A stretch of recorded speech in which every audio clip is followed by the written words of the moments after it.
Wow! Talagang hindi ka mabibigo sa malaking lungsod na ito. Napakaastig talaga. Kailangan kong magtrabaho ng mabuti para kumita. Para makapag-enjoy sa buhay sa malaking lungsod. Bata, bigyan mo ako ng makakain. Maaari kitang bigyan ng magandang kapalaran. Kumuha ako ng isang malaking tinapay para sa iyo. Huwag ka nang magsalita, tungkol sa mga biyaya o hindi. Walang naniniwala dito. Hindi sila naniniwala. Ang paggawa ng mabuti ay may gantimpala. Magbago. Kayamanan, kayamanan, Diyos ng kayamanan. Tama, ako ang Diyos ng kayamanan mula sa langit. Babaeng bata, ang iyong mabuting puso. Ituturo ko sa iyo ngayon, isang mahiwagang kapangyarihan. Sa kapangyarihang ito, maririnig mo ang tinig ng lahat ng bagay, at makikipag-usap ka sa kanila. Naway magamit mo ito ng mabuti sa hinaharap. Ha ha ha ha ha. Kakapasok ko lang sa lungsod. Nakasalubong ko agad ang Diyos ng kayamanan. Kaya nagkaroon ako ng kakayahang marinig ang tinig ng lahat ng bagay. Narinig ko na sa lumang pamilihan ng lungsod. May mga kayamanan doon. Dapat marinig mo siguro. Sa kalye ng antigong kalakal. Ang saloobin ng mga yaman. Ako ay isang gintong bangles na may inlay na hiyas. May halagang 30,000. Nakakainis na tindero. Inilalagay ako kasama ng basura. Kasama ng mga kalat. Talagang walang panlasa. Ito ang bangle na nagsasalita. Hindi ako makapaniwala na talagang naririnig ko ang tinig ng lahat ng bagay. At nakikipag-usap sa kanila. Talaga kang nagkakahalaga ng 300,000. Ako ay isang bangle na namana mula sa dinastyang Qing. Halaga ng 300,000, hindi bababa. Ay, sandali lang. Nakarinig ka talaga sa akin. Nakarinig ako sa iyo. O ay, may dumating na hindi marunong tumingin. Kailangan kong ayusin mong pansinin siya. Babae. Ang galing ng panlasa mo. Ang pulseras na ito. Binili ko ito. Sa mataas na halaga. Kung gusto mo, ibebenta ko sa iyo ng 800 piso. 100,000 yuan na jade bracelet. Binenta niya sa akin ng 800 yuan. Tunay na mabait ang may-ari. Anong mabait? Hindi lang niya alam ang halaga. Nakuha mo pa, binili ko pa. Malaki ang kikitain ko. 400 yuan. Hindi mo naman ito itinuturing na mahal, di ba? Boss. Walang masyadong mahal ang 800 piso. Pero ito ang unang araw ko sa bayan. Hindi masyado ang pera ko. Boss, pwede bang ibenta mo ito sa akin ng mas mura? Mukhang maliit na probinsyana. Talagang parang bagong salta sa lungsod. Walang masyadong pera. Pero sa wakas, may bumili ng bagay. Kailangan kong kumita kahit papaano. Nakikita kong talagang gusto mo. Sige, ganito na lang. Magbigay ka ng presyo. Tama ang presyo. Ibebenta ko sa'yo. CJ. Boss, 2 lang ang pera ko. Pambili nito, 100 piso. Boss. Sige na. Itong pulseras, binili ko ng 10 piso. Mabuti na rin. Karaniwan, hindi ko ito ibinebenta. Sa ilalim ng 500, hindi ko talaga ibebenta. Pero nakikita kong tapat ka. Ngayon, 200 piso. Ibebenta ko na sa'yo. Salamat, boss. Ang marangya dito. Isang jade bracelet na mura lang ang nakuha. Dapat makabenta ito ng magandang presyo. Miss, kumusta ka? Ako ang may-ari ng Jubao Hall. Kian Jubao, bibili ka ba ng something? Boss Kian, bumibili po ako ng mga gamit. Tinatanggap niyo ba itong bracelet? Tingnan ko nga. Mukhang marunong itong boss. Parang may alam sa mga gamit. Dapat mong makita ang halaga ko. Ay naku, kung hindi ako nagkakamali. Ito ay isang gintong pulseras na nagmula pa noong Qing Dynasty, na may mga inlay na perlas. Ang market price nito ay hindi bababa sa 30,000.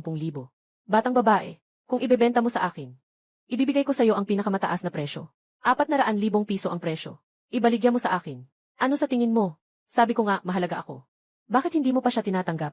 Sige na, dito lang sa'yo. CJ, sandali lang, kukunin ko agad ang pera mo. Babaeng bata, may 400,000 sa card na ito. 6 na 0 ang password. Itago mo ng maayos. Salamat po, boss. Batang babae. Gusto ko sanang itanong. Itong bracelet. Saan mo nakuha ito? Ito kasi. Sa palibot ng istasyon ng tren. Sa mga tindahan sa kalsada. Sa pamilihan sa istasyon ng tren. Ang batang babae na ito ang sobrang magaling manghuli ng mga mura.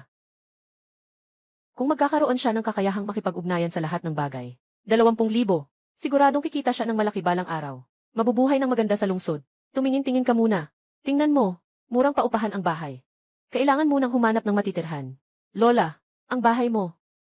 Pwede ko bang paupahan? Bago lang sa syudad na dalaga.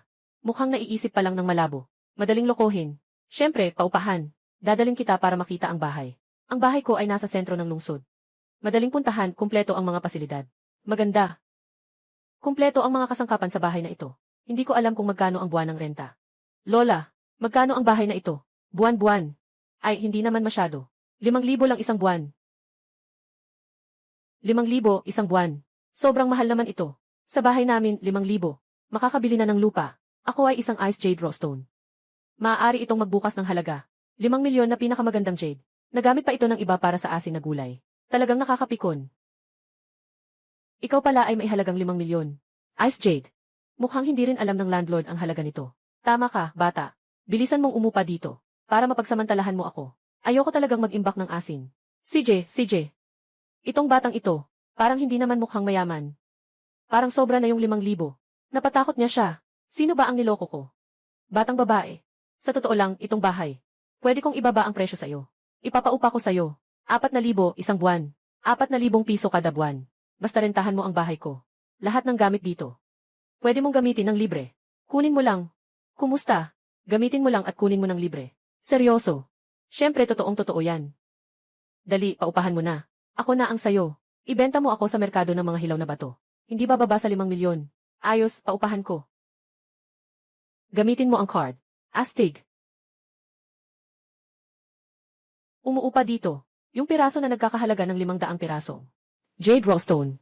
Ay akin na. Umpisahan natin sa 3 buwang upa. Magbabayad ako ng 12,000 yuan. CJ. Hetong mo. Sige, manatili ka ng maayos. Paalam, dalaga. Ang tanga talagang madaling lokohin. Ganito lang ang isang kwarto. Isang kama lang. Ilang sirang mesa at upuan. Sa labas, 500 piso. Mahirap pang ang ipaupa. Ang batang ito ay parang nakikinabang pa. Parang nakakuha ng magandang pagkakataon. Sa wakas, nakatagpo ng may alam. Hindi na kailangang ipiga ang asin na gulay. Itong piraso ng jade na ice type mo. Talagang sayang lang kung ipipiga ang asin na gulay. Pupunta na ako sa merkado ng Rostone. Para makahanap ng magandang lugar para sa iyo. Maraming nagbebenta ng raw jade. Siguradong mayroong dito. Tatanggap ng aking raw jade. Ah! Napakagandang raw jade. Kapag binuksan lang ng basta-basta. Ay! Ice type jade na kulay hari ng berde. Kung mabili ito, ay siguradong yayaman ka. Hahaha. Ako ay mababang uri ng jade. Marami akong impurities. Halaga ko ay 80 lang. Ako rin ay mababang uri ng jade. Halaga ko ay 50 piso lang. Itong pwesto. Wala man lang kahit isang magandang jade dito. Miss, subukan mong bumili ng isa. Kung suswertehin ka, siguradong makakakuha ka ng magandang item.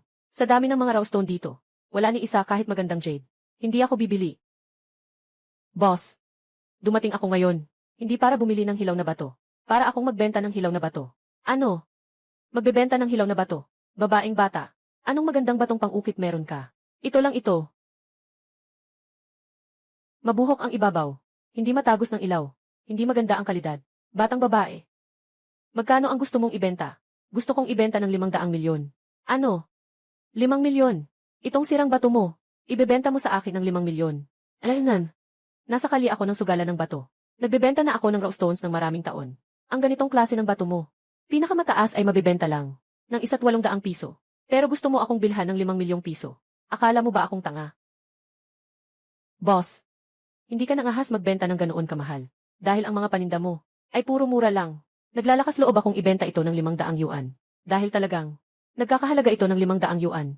Itong batong ito, amoy maasim na repolyo. Sa tingin ko, ito ay isang sira-sirang bato na ginagamit sa pagpreserba ng repolyo. Hindi man lang worth 5 pesos. Boss, ang bulag mo naman. Nasa loob ko ay isang ice jade na nagkakahalaga ng 500,000. Sige na lang, ganito na lang. Maghula kayo ng 2. Buksan nyo itong bato at silipin. Kung tunay bang nagkakahalaga ito ng 500,000. Kung ang iyong bato ay nagkakahalaga ng 500,000, ibibigay ng amo ng doble. Bibilhin niya ang bato. Kung ang maliit mong babae ang bato mo, ay hindi nagkakahalaga ng 500,000. Lahat ng bato sa sto ng amo. Bibiliin niya. Anong tingin mo? Yung batang na ito, yung bato niya. Hindi talaga pwedeng maglabas ng maganda. Sa laro na ito, panalo lang ako, hindi talo.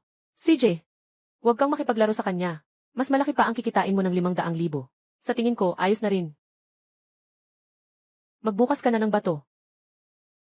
Tungkol sa batong hawak ng dalagang ito. Magaspang ang balat. Walang kahit kaunting mottled at python band. Wala. Hindi maganda ang kalidad. Imposibleng makakuha ng 5,000,000 halaga ng jade mula sa batong nasa pwesto ng boss. Hindi bababa sa 100,000. Mukhang ang batang babae ay gagastos ng malaki ngayon. Paano kung ang bato ng batang babae ay talagang 5,000,000 halaga? Ganito kasigurado ang batang babae. Mukhang hindi siya nagsisinungaling. Ay, naniwala ka talaga. Sabi ko ako si Qin Shi Huang. Tingnan mo kung kamukha ko ba ako. Tumaas na, nagsimula ng tumaas. Ang kalidad nito ay ice type jade. At mataas pa ang clarity. Ang ganda. Ang linaw nito. Sapat para makita ang mga letra. Walang kahit anong bulak. Tiyak na nagkakahalaga ng 5 milyon. Ngayon, naniniwala ka na ba? Ang sinabi niya ay totoo pala. Talagang napakahalaga ng batong ito. Boss, dahil talagang lumabas ito. Kaya't ikaw ay, biliin mo na ng doble. Doblehin mo na. Magkakahalaga ito ng 10 milyon. Hoy, boss. Tanggapin mo ang resulta ng sugal. Gusto mo bang magloko? Boss. Hindi ka tapat sa salita. Wala nang negosyo pagkatapos nito. Sino ang nagsabing hindi ako tapat? Hindi ko naman sinabing hindi bibili. Buksan mo ang cellphone. Ita-transfer ko sa'yo ang pera. Wala akong cellphone. Transfer mo na lang sa card. Mag-transfer ng 10 milyon. Ang galing. 5 milyon naging 10 milyon. Hindi ko akalain. Ikaw, batang babae. Napakamatalinong tao mo. Sakto lang. Ang pangunahing dahilan ay kaya kong marinig ang kanilang mga saloobin. Alamin ang kanilang halaga. Maliit na babae. Bata pa. Ang talas ng mata. At napakamapagpakumbaba. Talagang kahanga-hanga. Wala. Uy, maliit na babae. Kanina sinabi mo na ang bato mo ay nagkakahalaga ng 5 milyong piso. Talagang 5 milyon ang halaga nito. Ang mga bato sa kanyang pwesto. Kung sinabi mong walang halaga, talagang walang halaga iyon. Swerte ko ngayon ay malas. Hindi na ako magnenegosyo. Tumakas ang boss na ito. Kakatapos lang niyang sabihin na ang bato mo ay ginagamit sa pagpreserba ng gulay. Walang pananaw talaga. Bata, saan mo nabili ang batong ito? Sabihin mo sa akin, para makakuha rin ako ng pagkakataon. Kumita ng kaunting pera. Sa totoo lang, yung boss kanina, tama ang sinabi niya. Anong tama ang sinabi niya? Yung bato ko. Ginagamit nga talaga yun pampabigat sa atsara. Ano ba to? Hindi ako nagkamali ng narinig, di ba? Sino ba talaga itong batang babae? Na ito. Kahit ang bato na pangpigan ng atsara, ay nagkakahalaga ng 5 milyong piso. Kakatanggap ko lang ng pera mula sa boss. Wala pa nga akong cellphone. Kumita na ako ngayon. Bibili rin ako. Kamusta? Gusto kong bumili ng cellphone. Basta makatawag lang. At makakatanggap ng bayad. Makatawag at tumanggap ng bayad. Itong hindi kilalang brand na cellphone sa tindahan. Nakatayo na ito ng 3 buwan. Walang bumili. Parang hindi marunong makakita ng halaga itong batang babae. Mas maganda siguro kung arerekomenda ko na lang sa kanya. Para sa kanya na ito.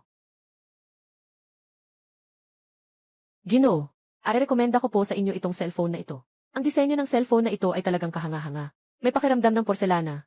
Napakaangkop para sa mga babae. 3,000 piso lang.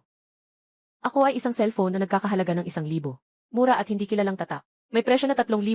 Walang gustong bumili. 1,000 piso na murang telepono. Ibebenta mo sa akin ang 3,000. Gusto talaga niya akong lokohin. Kung nais mo, biliin mo ito ng 3,000. Ako ang bahala. Mula sa mga dekorasyon dito sa tindahan. Pumili ka ng kahit ano bilang regalo. Tingin mo, bibilhin mo ba ito?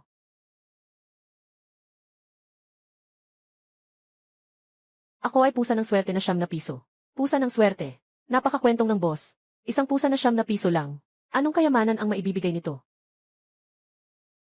Ako ay isang dekorasyon na nagkakahalaga ng 3,000 piso. Sa tindahang ito, marahil ako ang pinakamahal.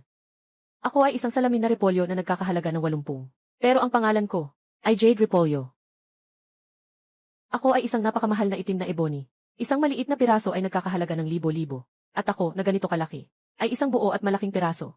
Kahit na ano paman, ay hindi bababa sa 3,000 yuan. 20 milyon.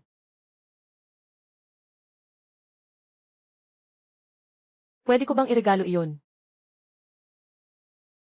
Siyempre, pwede. Basta bumili ka lang ng teleponong nagkakahalaga ng 3,000. Yung dekorasyon ay pwedeng iregalo sa'yo. Mukhang itong sales lady. Hindi alam tungkol sa dekorasyong iyon. Tunay na halaga. Yung empleyado ay niloko ako para bumili ng peking cellphone. Kaya't kinuha ang mga yaman ng tindahan ninyo. Siguraduhing ipadala. CJ, kaya't mag-swipe na tayo. Maraming salamat po sa pagbili ng aming telepono. Maaaring ibigay sa inyo itong dekorasyon. At saka pa, magbibigay din kami sa inyo ng isang gift card na naka-insert na sa loob. Sana sa susunod ay may pagkakataon kayong bumisita ulit sa aming tindahan. Binigyan mo pa ako ng isang gift card. Ayos lang naman, dahil sa 30 milyon. Patawarin kita. Madaling lokohin ang mga batang babae. Bumili ng sirang telepono para lang sa isang dekorasyon. Ang galing mo talaga, Xiao Kui. Nakatingga dito ng 3 buwan. Wala ni isa ang nabenta. Ikaw, nabenta mo agad. Ibinigay mo ang dekorasyon ng boss. Pwede ba talaga yon? Ay, Dekorasyon ng boss yan. Ano bang maganda dyan? Malay mo, binili sa Pinduoduo ng siyam na 4 na piso. Tutu. Sino ba ang may magandang material na ginawang Ultraman? Nga. Pero ito ay para lang sa mga tagalungsod. Ang kakaiba talaga ng panlasa nila. Magandang material, ginawa pa sa ganitong kakaibang anyo.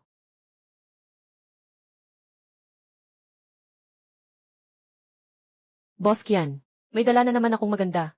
Binibining siya Oman. Ang bilis naman na may dala ka ng maganda. Ito nga. Ito ba ang tinatawag mong maganda? Sigurado ka bang hindi ka nagkamali?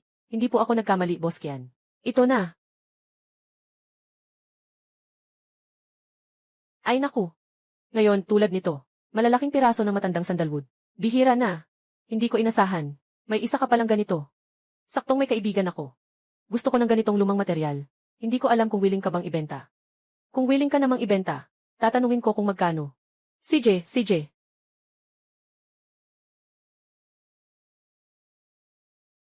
Ayan, Gil. Lin, yung kaibigan ko ay willing magbigay. 30 milyong. Bibili ako nitong materyales mo. Hindi ko alam kung willing kang magbenta. Siyempre, willing ako. Kukunin ko na ang card ko.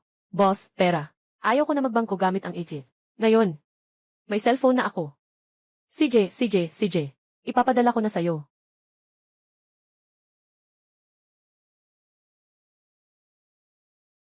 Tumingin si Manggong Xiaoman sa isang ordinaryo. Sa ganitong maikling panahon, nakapaglabas siya ng dalawang napakagandang hiyas. Marahil ay may dala siyang napakahalagang pagkakakilanlan. Mas madalas akong makipag-ugnayan sa kanya. Para kapag naaalala niya ako. Kapag kumakain siya ng karne, makakain din ako ng sabaw. Napakahusay ni Binibinilin. Hindi ko alam kung maaari ba akong makahingi ng iyong kontak. Para kapag may magagandang bagay, maaari mo itong dalhin sa akin. Sinasabi talaga ng mga tao sa bayan na magalang sila magsalita. Siyempre, Boss K. Ako si Kijubao, garantisado ko. Basta, dalhin mo lang ang mga bagay dito sa akin. Ako, tiyak na bibigyan kita ng pinakamataas na presyo. Boss K, huwag kang mag-alala. Pinapangako ko. Kapag may magandang bagay, ikaw ang unahin ko. Sasabi ka kung marinig ang magandang balita mo. Paalam, Ginoong Kian. Naupa na ang bahay. At may cellphone na rin ako. Susunod, bumili ng magandang damit.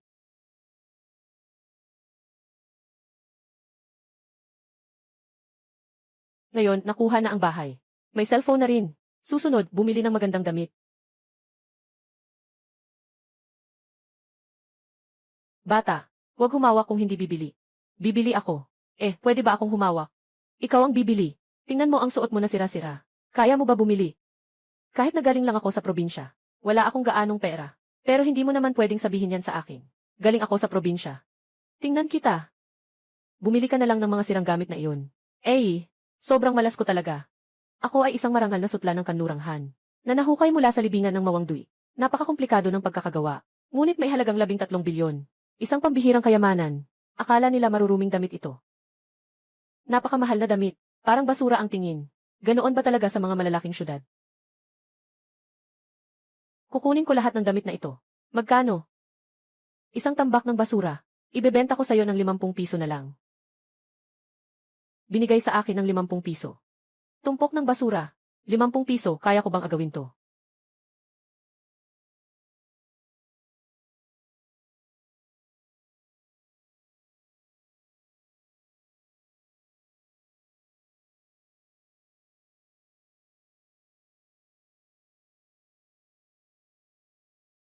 Diyos ko, ang damit na nagkakahalaga ng 13 bilyon ay itinuturing na basura. At basta na lang ibinibenta. Kaya, kukunin ko na ang damit. Magsimula na tayo. Huwag mo akong hadlangan sa negosyo. Pero wala pa akong nabibiling magandang damit. Paano ka makipag-usap sa mga kliyente? Pasensya na, batang babae. Ngayon, ako ang maglilingkod sa iyo. Ano ang gusto mo? Tingnan mo lang at subukan mo. Ang bait mo talaga. Pwede ko po bang subukan itong isa? Pwede po. Pakisunod na lang po. Ginoo, anong opinyon ninyo tungkol sa damit na ito? Nasisiyahan pa rin po ba kayo? Maganda, gusto ko ito. Ito na ang kukunin ko.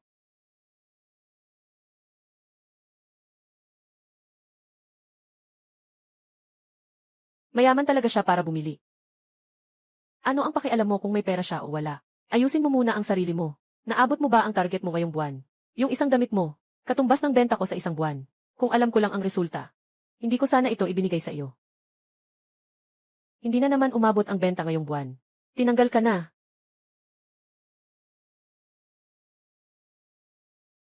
Baka nagkamali lang ako ng narinig. Nakabagong damit na.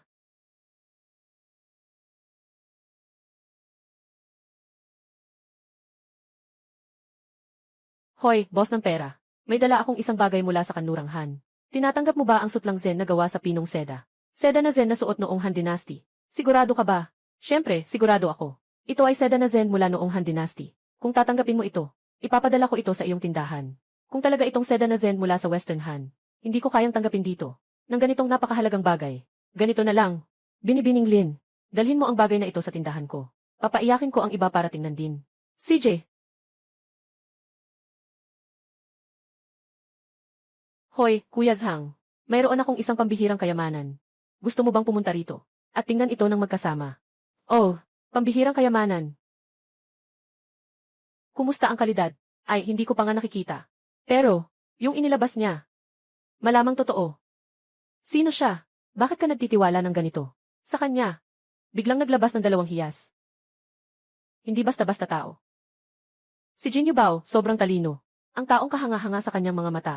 Hindi ko dapat palampasin. Talaga bang kahanga-hanga siya? Kaya't dapat kong tingnan ng mabuti. Ayos lang. Naghihintay ako sa'yo.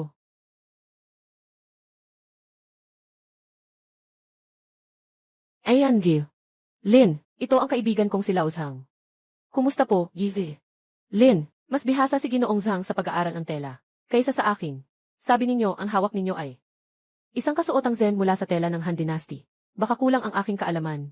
At magkamali ako. Kaya inimbitahan ko si Ginoong Zhang para sabay kaming suriin ito. Sana hindi ka namin na-offend. Hindi naman, hindi. Salamat din kay Boss Zhang. Na pumunta pa talaga. Tingnan mo, ganito ang sabi niya. Walang problema, walang hirap. Boss Kian. Sabay nating pag-usapan ang tungkol sa sutla na Zen Robes. Ako naman, ay labis na nagulat. Sa ganitong kayamanan, na naligaw pa sa labas. Kung totoo man ito, makakakita ako ng napakaraming bagay. Dapat tayong magpasalamat. Binibining Lin. Ako ang tunay na nagbibigay sa akin ang pagkakataong ito. Bakit ngayon si Lao Zhang? Ang bait-bait niya.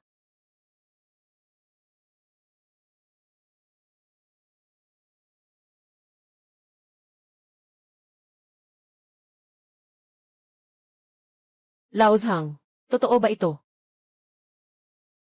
Totoo. Hindi bababa sa presyo sa merkado. 1 bilyon at 300 milyon.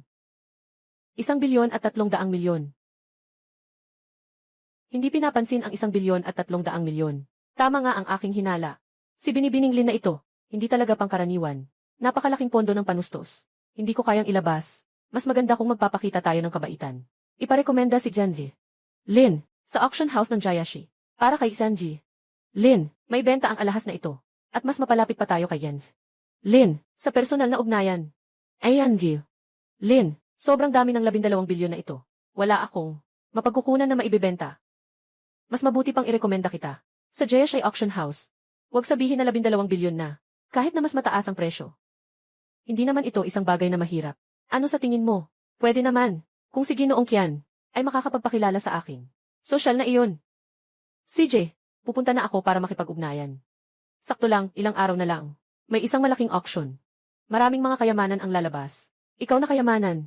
Dapat ikaw ang pangwakas. Sa araw ng auction. Sasama ako kay Yanvi. Lin, masaya rin akong makasama si Yanvi. Lin, para madagdagan ang aking kaalaman. Nakita na ni Lao Zhang na hindi pang karaniwan si Miss Lin. Gusto niyang makasama si Miss Lin para kumita. Hindi rin ako dapat mahuli. Noong araw na iyon, sasama na rin ako sa iyo. Kung may makita kang gustong bilhin, tulungan mo rin akong magmasid. Mukha bang okay ito? Sige, pupunta tayo ng sabay sa araw na iyon. Ayan, Gil. Lin, sinabi ng auction house na ang ibinibenta mong shawl ay natatangi. Ito ay magiging pangunahing kayamanan sa auction. At, ang may-ari ng auction house ay personal na sumulat ng imbitasyon para sa iyo. Bilang paggalang. Napakabuti. Tara, pumasok na tayo agad. Pakita po ang inyong mga imbitasyon. CJ, pumasok na kayo tatlo. Sandali lang. Kayo tatlo mukhang seryoso. Naaalala ko na baka fake ang imbitasyon ninyo. Na-check ko na ang 3 bisita. Walang problema sa imbitasyon. Nakasuot ng mga peke na gamit. Hawak ang hindi alam kung anong peking papel. Gusto pang magpanggap na bisita para makapasok sa auction. Ginoo. Hindi ko alam. Bakit? Nagkaroon ka ng maling akala sa amin. Ang imbitasyon na ito ay talagang totoo. Lolo, hindi ka man lang makayuko ng maayos. Bakit ka nandito sa auction house? Bakit ka pa nakikipag-away sa tao? Totoo naman ang imbitasyon namin. Hinala ko, peke ang imbitasyon ninyo. Na ginagaya lang ang pirma. Gusto mong pumasok sa auction house ng hindi tama. Mukhang mamahaling tao ito. At napaka-assertive. Dumating kami para magbenta ng sutla na Zen Robes. Kapag nakatagpo ka ng ganitong tao, mas mabuting iwasan na lang ang gulo. Ginoo. Totoo ang aming imbitasyon. Hindi mo pwedeng sabihin na. Nakasuot lang kami ng pangkaraniwan. Sabihin na lang nating peke kami. Sabi mo totoong totoo kaya iyon ang totoo. Tapos sasabihin pang hindi iyon peke. Hindi pa napansin ang ganitong simpleng butas. At nangahas pang gumawa ng peking dokumento para makapasok sa auction. Hayaan mo akong sabihin sa'yo. Ang imbitasyon mula sa Jayashi Auction House. Laging nakaprint ang mga font. Pero kayo mismo ang nagsusulat. Tingnan mong mabuti. Ito ang tunay na imbitasyon. Hindi yung mga peke. Na kaya nilang gawin. Ayaw mo na bang magtrabaho pa, waiter? Kahit sa ganitong simpleng tanong, hindi mo nga makita. Ano nang problema sa sulat kamay? Tingnan mo nang mabuti. Ang selyo sa paanyaya. Iyan ay ng boss ng auction. Personal niyang selyo. Alam ng auction house si Give Lin, na may pambihirang koleksyon. Sa auction house, partikular na sinulatan para kay Jens Lin, tanging mga espesyal na bisita lang ang may ganitong pribilehyo. Espesyal na bisita. Biro lang. Ako si Liu Xia. Ako si Liu Xiao. Sa mundo ng auction, hindi na kailangang banggitin ang pangalan. Pero masasabi kong may ilang tagumpay na rin. Yung mga auction na sinalihan ko, hindi bababa sa 100 beses. Pero ni minsan hindi ko narinig ang tungkol sa espesyal na panauhing bisita. Na gumawa ka ng dahilan. Kahit man lang gumawa ka ng medyo kahawig. Manager Wang, ang grupong ito, hindi alam kung saan, nakakuha ng peking imbitasyon. Sinabi nilang sila ay mga espesyal na panauhin. Espesyal na panauhin. Sila iyon. Mukhang mga peking eksperto. Sa tagal ng pagdalo ko sa auction, hindi ko pa narinig na may espesyal na panauhin. Hindi rin niya tinitingnan ang sarili niya. May ganito ba? Manager Wang, dahil naglabas kami ng pambihirang koleksyon. Kaya, ang inyong boss ang personal na sumulat ng imbitasyon. Ano ang nangyari? Sinasabi ng taong ito na peke ito. 3. Pakipakita sa akin ang imbitasyon. Ano pa ang tinitingnan? Agad silang palayasin. Ipakita ang imbitasyon. Ipakita mo kay Manager Wang para malaman natin.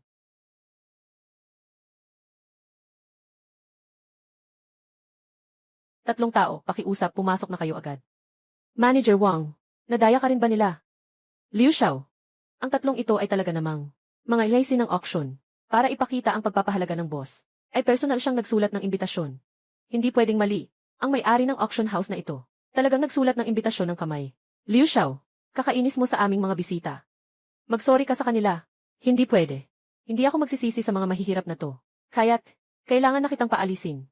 Sa pagkakataong ito, pinakiusapan ako ng ama na, kailangan kong kunan ng larawan ang huling koleksyon. Kung dahil sa bagay na ito, hindi ako makapasok sa auction. Siguradong wala akong magandang balita pag uwi. Mga Ginoo, pasensya na. Ginoong Lin. Kami. Ayos lang kayong dalawa.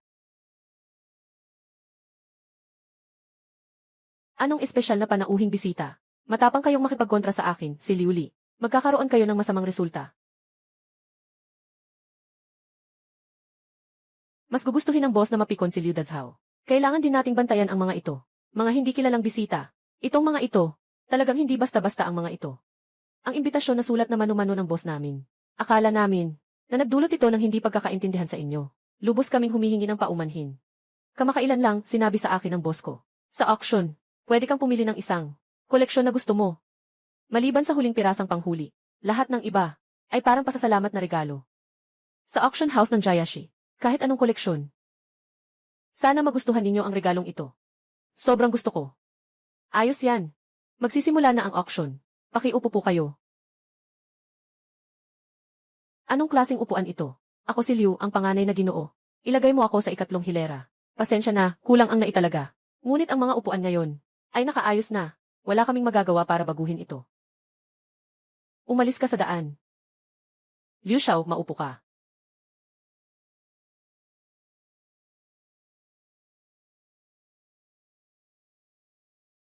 Tandaan ko kayong lahat. Hihintayin ko munang makuha ang gusto ko. Gusto kong mapahiya kayo. Malugod kayong tinatanggap sa Jayashi Auction House. Bawat item na di-angkat natin ngayon ay isang bihirang yaman. Sana makakuha kayo ng paboritong alahas. Ako ang batang master na may matalim na mata. Hindi pa ako kailanman nakabili ng peke. Itong mga mahihirap na ito ay okupado na ng isang espesyal na panauhin. Hindi ko magawang isuko ang mukha ko sa auction. Ngayon, ay tamang-tama para magpakitang gilas tayo sa kanila.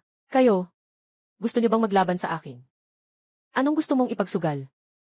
Sa auction na ito, karamihan sa mga koleksyon ay totoo.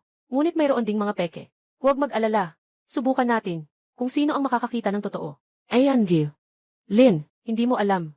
Ang pamilya Liu ang pinakamalaking kolektor dito sa lungsod natin.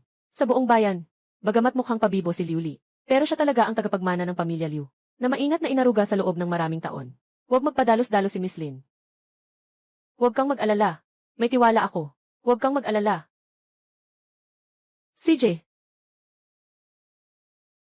Unang koleksyon, gawa ni Kangxi Huigong.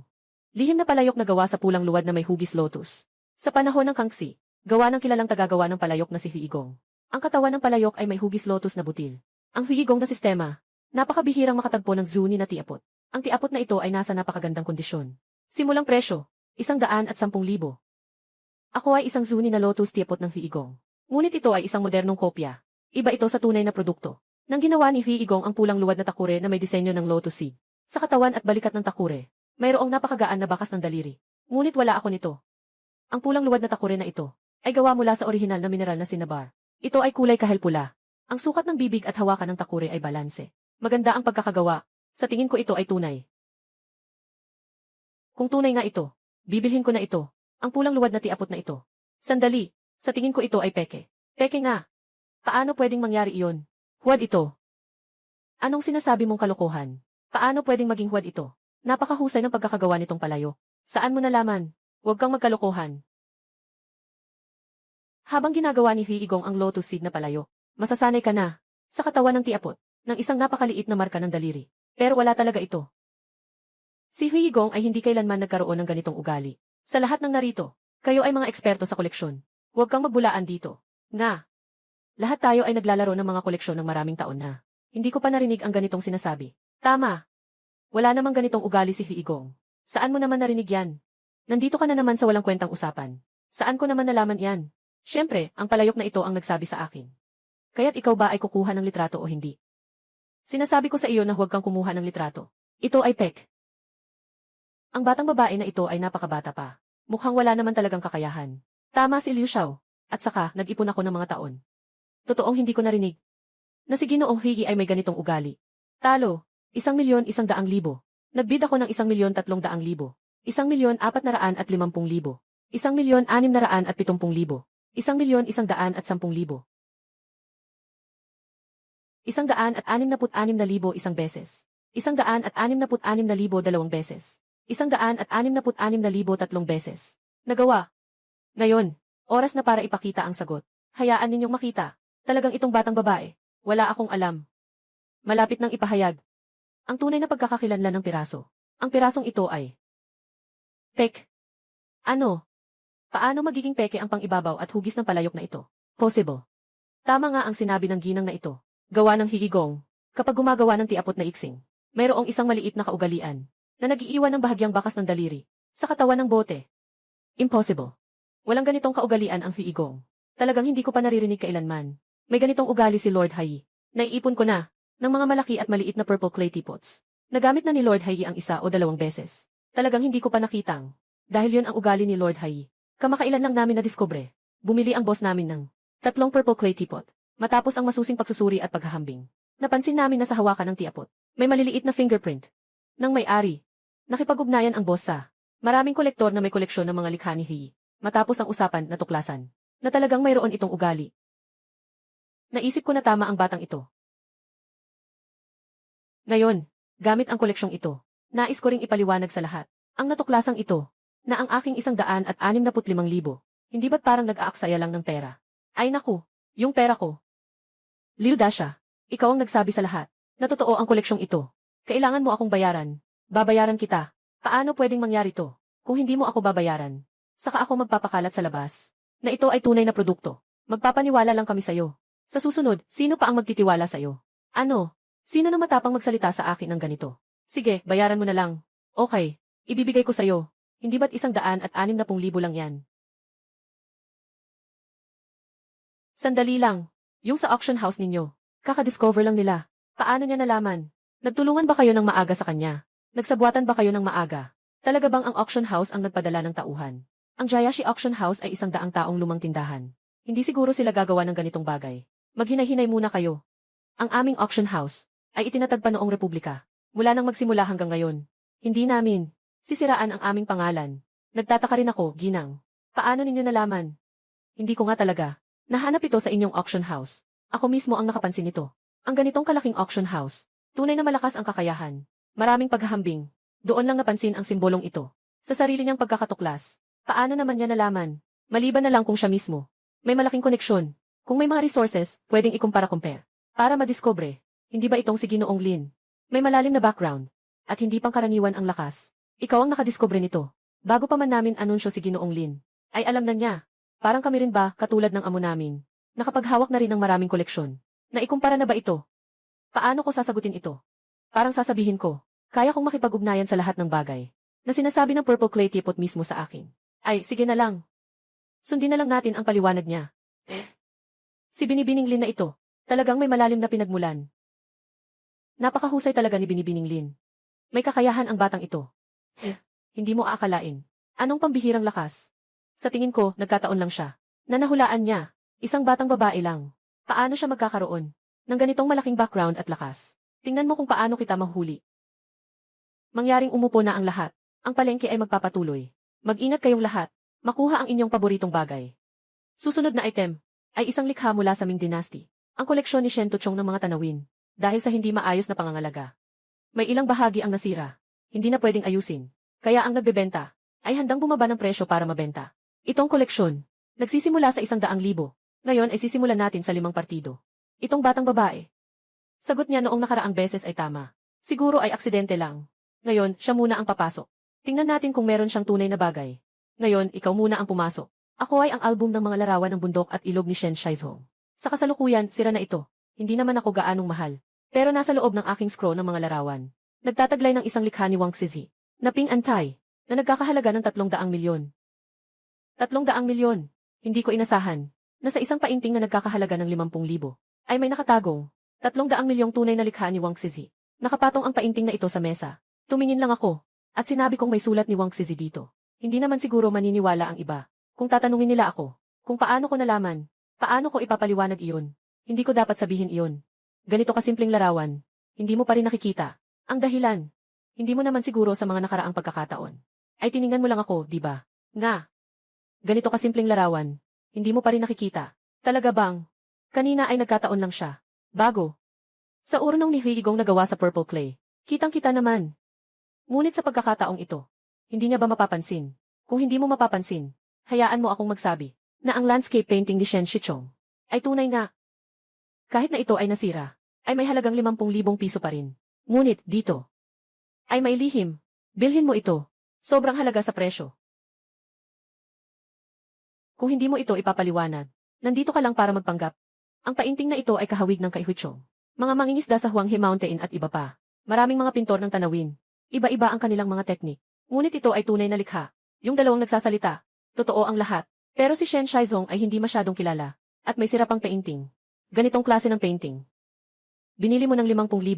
Wala namang silbi. Mukhang mapapahamak ka lang dito. Hindi ba sinabi ng batang babae? Sobrang halaga sa presyo. May ibang mundo sa loob ng larawan. Nakikita mo ba ang ibang mundo sa loob? Kung gusto mong bumili, bumili ka na. Ano namang masama kung tama siya minsan? Isang pagkakataon lang iyon. Tingnan natin kung sino ang magtatangkang maniwala sa kanya. Larawan ng bundok at tubig. Simula sa 50,000. Ito ba ay talagang ibebenta? Ito ay isang piraso ng basura. Kung ibebenta, ibenta na. Hindi na ako makikialam dito. Nga. Isang piraso lang ito. Ito ay buo. Hindi naman ito gaanong halaga. Lalo na't sira pa ito. Mas mabuti pang huwag hawakan. Sobrang halaga nito. Gaano ba talaga kalaki? 50,000, hindi naman ito marami. Pero ang perang ito ay parang itinapon sa tubig. Makarinig pa ng tunog. Bumili ng painting na ito. Anong bagay ang makukuha? Sinasabi nilang sulit na sulit, ngunit hindi naman maipaliwanag. Anong bagay? Basta't sinasabi lang. Mukhang may isang tao na magtatangkang bumili. 50,000. Binili ko na. Talaga bang mayroong? Hindi alam na mundo dito. Si Qiangi. Lin lang ba ang nagbid? 50,000 isang beses. 50,000 dalawang beses. 50,000. Sandali. Ako na. 50,000. 1,000. Suko na ako sa lalaking ito. Tiyak na matalim ang paningin ni Miss Lin. Gusto niyang makakuha ng mura pero natatakot siyang sumugal. Ang bisitang ito ay nag-alok ng 51,000 yuan. Binibining Lin, gusto mo pa bang magtaas ng presyo? 55,000 yuan. Nag-alok si Binibining Lin ng 55,000 yuan. May nais pa bang magtaas ng presyo? Anong tinitingnan mo? Kakaloko lang natin kanina eh. 55,000 yuan isang beses. 55,000 yuan dalawang beses. 55,000 yuan tatlong beses. Nabenta na. Ginoong Miss Lin. Ngayon itong painting na ito. Iyon na ito. Dalhin mo kay Binibining Lin. Ito ay nagkakahalaga ng 300 milyong. Ang orihinal na sulat ni Wang Zizi ay akin na. Hindi mo ba sinabi na may lihim na kahulugan ang tanawin sa loob ng painting na ito? Nahigit pa sa halaga nito. Tingnan kita para lang maibalik ang dangal. Kaya ako bumili. Itong si Liu Laijian talagang nakakainis. Bigla na lang sumulpot. Parang langaw na maingay. Tingnan mo, papaluin kita ngayon. Talagang ito ang mga tanawin ni Shen Shichong. At saka, sa kaliwang ibabang bahagi ng larawan. Talagang may isang bahagi na sira. Ngunit ang tunay na halaga ng larawang ito ay hindi nasa mismong larawan. Nasa loob ng scroll na ito. Sa loob ng scroll, ano bang espesyal sa scroll na ito? Sa tingin ko, ang scroll na ito, karaniwan lang ang material. Hindi katulad, itong larawan ay gawa sa karaniwang peras na kahoy. Sa pinakamabuti, kasama lang ito ng larawang ito. Na naipasa, medyo luma na ang material. Walang espesyal dito. Tingin ko, itong larawan, wala namang espesyal. Ito ay isang karaniwang scroll. Huwag kayong magpaloko sa kanya. Ang scroll na ito ay hollow. Sa loob ng scroll na ito, may nakatago. Ang scroll na ito ay talagang hollow. Baka may nakatago sa loob. Anong kayamanan? Huwag kayong magpapaloko sa kanya. Puno ng hangin, ano naman? Anong magagandang bagay ang nasa loob?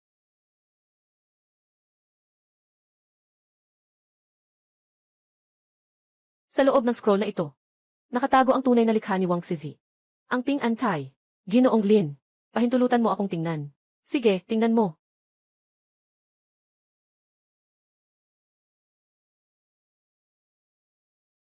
Mabilis ka, sabihin mo na. Totoo ba ito o peke? Sige, sabihin mo na. Ito ba talaga ang tunay na gawa ni Wang Zizi? Totoo nga. Personal na sulat ni Wang Zizi na Ping An Tai. Sa buong buhay ko, mahilig ako sa mga sining at kaligrapiya. Ngayon, sa wakas ay nakita ko na ang tunay na likha ni Wang Zizi. Ang tunay na gawa ni Wang Zizi. At ito ay totoong totoo. Nakakabilib. Si Miss Lin ay sobrang galing. Impossible. Hindi talaga pwedeng mangyari yun. Sa loob nito talagang meron. Ang peace letter ni Wang Zizi. Paano niya nalaman na meron dito? Tunay na sulat ni Wang Zizi. Ang tunay na gawa ni Wang Zizi ay nagkakahalaga ng 300 milyong yuan. Kanina, kung magtaas pa ako ng presyo, ay magiging akin na iyon. Hindi pwedeng sayo. Ang painting na ito ay kailangang mapasa akin. Isang beses ka lang nagtaas ng presyo, pero makakakuha ako ng mas mababang presyo lang. Paano mo nalaman? Paano mo nalaman na may mga sining ni Wang Zizi dito? Sinasabi ko na noon pa, may mga lihim dito. Kayo lang ang hindi naniwala. Si Miss Lin unang beses pa lang, nang makita ang purple clay teapot, alam na niya na hindi ito kay Lord He. Ngayon, naituro pa niya na may mas malalim pang kwento sa painting na ito. Wala talagang itinatago si Miss Lin. Kami lang ang ayaw maniwala sa kanya. Si Qiangi. Lin ay ganito. Walang itinagong lihim si Qiangi. Lin, kayo lang ang hindi naniniwala sa kanya. Ngayon, anong silbi ng sinasabi ninyo? Ano ang silbi nito ngayon? Ayan, Gi. Lin, talaga namang napakatalino ninyo. Wala iyon, wala iyon. Lahat ng ito ay swerte lang talaga. Huwag kang mag-humble, Miss Lin. Mula sa purple clay teapot ni Duke Hai, hanggang sa painting na ito, makikita mo na, napakahusay ng paningin mo. Higit pa sa karaniwang tao. Miss Lin, diretso lang. Nakatagong kayamanan, ah. Susunod, dadalhin namin ang ating huling koleksyon na siyang sutlang damit ng Zen ng Kanlurang Han na nahukay sa libingan ng Maong Duino. Isa, ito ay pag-aari ng ginang likang ng Kanlurang Han na siksinswi noong siya ay namatay. Ang buong damit ay gawa sa simpleng gasa. Walang lining, walang kulay, hinabi mula sa pinong seda ng ulod. Isa lamang ito sa buong mundo. Simula ngayon, ang panimulang presyo ay 1 bilyon. Panghuling item sa auction. Talagang karapat-dapat bilang panghuli. Hindi man lang ako ang nagtakda ng starting bid. Hindi maabot ang abot tanaw. Kailangan kong sabihin, yung seda at Zen robe mula sa Western Han. Talagang napakagaling ng pagkakagawa. At saka sa ilalim ng lupa. Matagal nang nakabaon. Hindi pa rin nasira. Hindi maikakailan na ito ay tunay na produkto. Maglalabas ako ng 11 bilyon. Talagang hindi nagpapahuli si Liu. 1 bilyon agad ang inilabas. Mukhang determinado siya sa pirasong ito. Talagang nais niyang makuha ito. Tama nga, si Liu pa rin. Malaki ang yaman niya. Gusto mong makuha ang bagay. Madali lang gawin sa isang pindot. Sa tingin ko, sa ilang mga round, hindi siya masyadong kumilos. Naghihintay lang pala siya dito. Anong tingin mo? Ikumpara mo ang lakas natin. Malayo pa ang lalakarin mo. Nakikita kita. Magpahinga ka dyan sa malamig. Pumunta ako dito sa auction. Para lang dito. Para sa koleksyon na ito. Huwag niyo akong pipilitin. At saka, binilin pa sa akin ng tatay ko. Na makipagkaibigan sa kanila. Ang may-ari ng koleksyong ito. Na makakapaglabas ng ganitong antas ng koleksyon. Ay tiyak na may napakalaking posisyon sa buong mundo ng mga antigong bagay. Siyempre makakatulong ito sa pamilya Liu. Si Liu Xiao ay nag-alok ng 11 bilyon. May mas mataas pa bang presyo dyan? Kahit si Liu Xiao ay naglaban na. Talagang gusto niyang makuha ang koleksyon na ito. Kami, mga maliliit na manlalaro. Hindi na makikisali. Tama ba? Sayaman, kumpara kay Liu Xiao. Hindi ba tayo ang nagsasagawa ng sariling kamatayan? Sabi nila Oli na ito ang koleksyon ko. Hindi ko na kailangang makialam. Pero dati, binigay sa akin nila usang itong Silk Han Dynasty Zen Robe. Tinatayang halaga ay 31 bilyon. Sa ngayon, ang ibang mga bisita ay ayaw nang sumubok. Bilyon. Kukunin ito ni Liu Li. Masyado bang mura para sa kanya? Mag-aalok ako ng 12 bilyon. Ayan, Gil. Lin, ito ay iyong sariling koleksyon. Bakit ka pa nag-aalok? Mayroon bang patakaran? Hindi ba pwedeng bilhin ang sarili mong mga gamit? Walang nakasaad na bawal. Na hindi mo pwedeng ipagbili ang sarili mong koleksyon. Pero kung ganun nga, parang sayang lang ang pagpunta natin dito. Itago mo na lang sa puso mo. Hindi ka malulugi. Ikaw na babae. Bakit? Kailangang makialam sa lahat ng bagay. Ang Han Dynasty na simpleng sutla na damit na ito ay napakahalaga. Gusto mo ito? Siyempre gusto ko rin. Kaya tayo ay maglaro tayo ng patas. CJ, maghintay ka lang dyan. Magbibigay ako ng 13 bilyon. 14 na bilyon. Muling nagtataas ng kamay si Miss Lin. 1,600 milyon. Magbibigay ako ng 2 bilyong. Ako si Liu Li ngayon. Dito ko ilalagay ang salita ko. Ang gusto kong bagay. Walang sinuman ang makakakuha nito. Muling nagtaas ng presyo si Ken. Lin, 21 bilyon. Malakas ang pondo ni Liu Xiao. May kakayahan siyang magbid. Sino ba si Miss Lin na ito? Ano ba ang kanyang background? Na kaya niyang makipagsabayan kay Liu Xiao? Sa dalawang nakaraang paligsahan, lahat ng binili ni Miss Lin ay tama. Ngayon ay may lakas pa rin. Sa unit ng bilyon, nakikipagtawaran kay Liu Xiao. Sa tingin ko kung hindi dahil sa matagal na pagkalubog. Sa mga pamilyang kilala sa larangan ng mga antigong bagay. Marahil ay wala. Sa ganitong kaalaman at kumpiyansa. Kung ganoon ang sasabihin mo. Totoo, naaalala ko. Sa mundo ng mga kolektor sa Beijing, may isang malaking pamilya na ang apelyido ay Lin. Ang pinuno ng henerasyon na ito ay isang babae. Hindi kaya? Si Miss Lin siya. Kanina tinanong si Miss Lin ng host, may mga nakatagong bagay ba sa bahay? Pero hindi niya ito itinanggi. Tingnan mo. Malaki ang posibilidad. Itong babaeng hindi kilala. Nakaayos na sira-sira. Baka talagang mayroong mga bagay na hindi ko maiiwasan. Ginoong Lin. 21 bilyon isang beses. 21 bilyon 2 beses. Ang kasaysayan nito. Totoo bang handa na nilang iwanan? Hindi pwede. Nang pumunta sila ngayon, sabi ng tatay ko, kailangan kong makuhanan ang koleksyong ito. Kung muling masisira ko ang mga bagay-bagay, talagang matatapos na ako. 25 bilyon. 25 bilyon. Ang 25 bilyon ay lampas na sa itinakda ng tatay ko ang pinakamataas na bid para sa akin. Pinakamataas na limitasyon. Ngayon kahit pa makuha ko ang koleksyong ito, babalik pa rin akong sigurado sa suntukan. Diyos ko. Si Liu Xiao ay nagbid ng 25 bilyong halaga. Bili kang bumili nitong simpleng seda na kasuotan. Ang kanilang likidong pondo. Talagang malakas. Nga. Kung si Liu Xiao ay nagbenta nito sa halagang 25 bilyon. Sa isang auction. Ito ang auction house ng Jiashi. Pinakamataas na presyo sa kasaysayan. Ng bentahan. Binibining Lin. Gusto niyo pa bang magtaas ng presyo? 15 bilyong presyo ng bentahan. Hindi naman ito lugi. Ang simpleng sutla na kasuotang zen na ito. Hihe. Siyempre, nasisiyahan ako sa presyong ito. Hindi ko akalain na sa modernong lipunan ay magiging ganito ako kahalaga. Liu Xiao, dahil sa sobrang gusto mo, sa simpleng sutla na kasuotan, hayaan mo na lang na sa iyo na ito. 2 bilyon sa pangalawang pagkakataon. Liu, 25 billion. Sa ikatlong pagkakataon. Nabenta, binabati kita, Liu. Sa mataas na halagang 25 billion, na nakuha mo ang Silk Han Dynasty na puting seda na kasuotan. Mamaya magpapadala kami ng tao. Ihanda na. Itutok ito sa pamilya ni Liu. Ang babaeng ito ay ganito kadali na sumuko sa pakikipagkompetensya sa akin. Bakit ko nararamdaman na parang niloko niya ako? Host, seryoso akong nagdududa na nagsasalita lang ng walang kwenta itong tao. Humihingi ako ng verification ng pondo. Itong si Liu Li, bigla na lang nakarealize na nagpaparami ako ng presyo. Pero kailangan niyang mag-verify ng pondo. Ngayon nasa kamay ko na. Walang ganoong kalaking pera talaga. Binibining Lin. Kaya mo bang hayaang suriin ng host ang iyong mga ari-arian para patunayan ang iyong kalinisan? Nakuha mo na naman. Ang gusto mo. Bakit mo pa ako ginugulo? Hindi tinatalakay ni Gianhi. Lin, ang aking tanong. Ngunit may pagdududa. Baka talagang wala kang 2 bilyong pondo. Sinasabi ni Liu Xiao. Hindi rin naman walang katotohanan. Tingnan mo si Gianhi. Lin, walang kahit isang sikat na brand. At madali pa niyang binitiwan ang sutla na Zenrobe. Hindi maiiwasang may suspetsa sa pagtaas ng presyo. At saka itong si Miss Lin. Mula sa simula ay napaka-misteryoso. Walang nakakaalam sa kanyang pinagmulan. Na nagdudulot ng pagdududa sa lahat. Hindi na maiwasan. Ginoong Lin. Kumusta? Kung hindi ka magpapatunay ng kapital, masasabi na ang totoo na ikaw ay nagsasamantala sa presyo. Kailangan ko nang tumawag ng pulis. At dadalhin kanila. Binibining Lin. Para sa inyong kalinisan. Pakipakita ang inyong black card. Hayaan ninyo akong tingnan. Sino ba talaga? Ang special na bisitang susuriin ang pondo ko. At kailangan pa ang aking espesyal na panauhin. Ikulong siya. Ano ngayon kung ako iyon? Sino ka naman? Sino ang may tapang na pakialaman si Liu Dasha? Liu Xiao. Ito ang aming may-ari ng auction house. Sabay din. Ang nag-organisa ng ang Ginoong Wang. Mukhang masyadong bata pa itong si Liu. Hindi niya alam na kahit ang Ginoong Wang ng Jiashai Auction House ay hindi niya kilala. Nagsalita pa ng masama si Ginoong Wang. Mukhang sa pagkakataong ito, maubusan ng swerte ang pamilya Liu.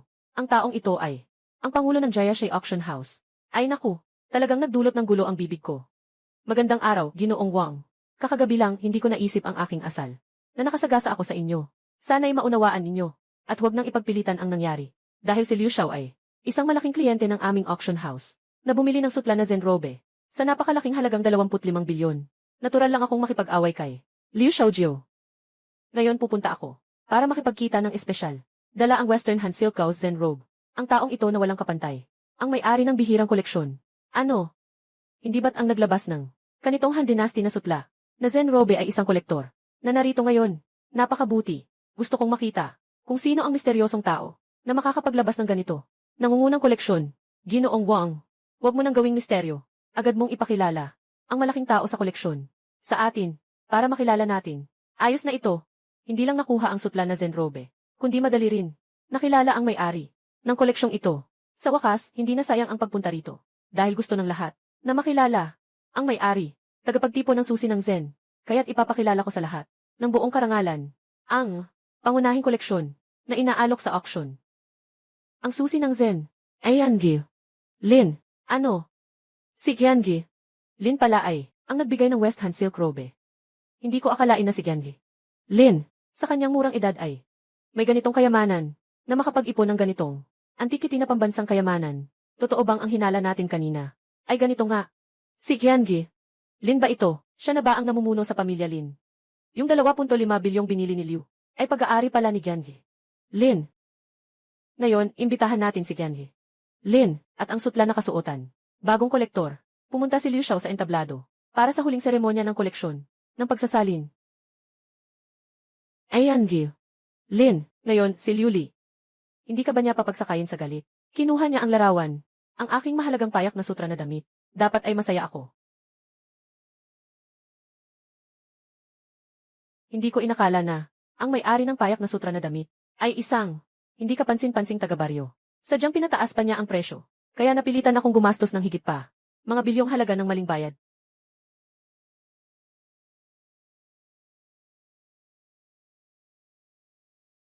Liu Xiao, binabati kita. Sa halagang 25 bilyon, binili mo ang puting seda na Zenrobe. Ngayon ikaw na ang bagong may-ari nito. Maghintay ka lang sa akin. Hindi pa tapos ang usapan natin ngayon. Hindi kita pababayaan. Ngayon si Liu Daxiao. Nasa kamay ni Miss Lin. Nabagsak siya ng husto. Tama ka. Kahit na ang puting seda na Zenrobe na ito ay karapat-dapat ipunin.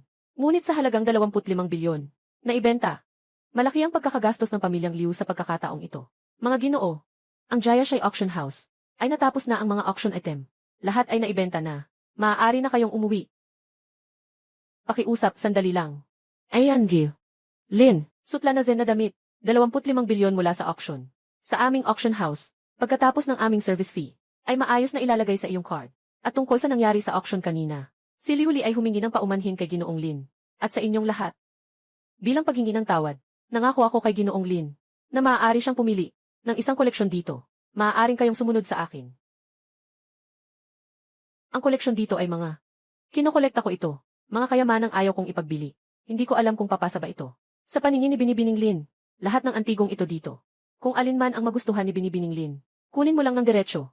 Isipin mo na lang na regalo ko ito. Miss Lin, humingi ng paumanhin na po. Kailangan ni Ginoong Wang na masaktan. Ako ay mula sa kasaysayan ng Huago. Sa pinakatuktok ng paggawa ng porselana, ang Royal Green Glaze Sunflower Wash ay kumakatawan sa Huago. Sa pinakamataas na antas ng paggawa ng porselana, ako ay isang pambansang kayamanan na relic ng Huago. Plato ng Xizou Xijia. Nakasulat sa akin.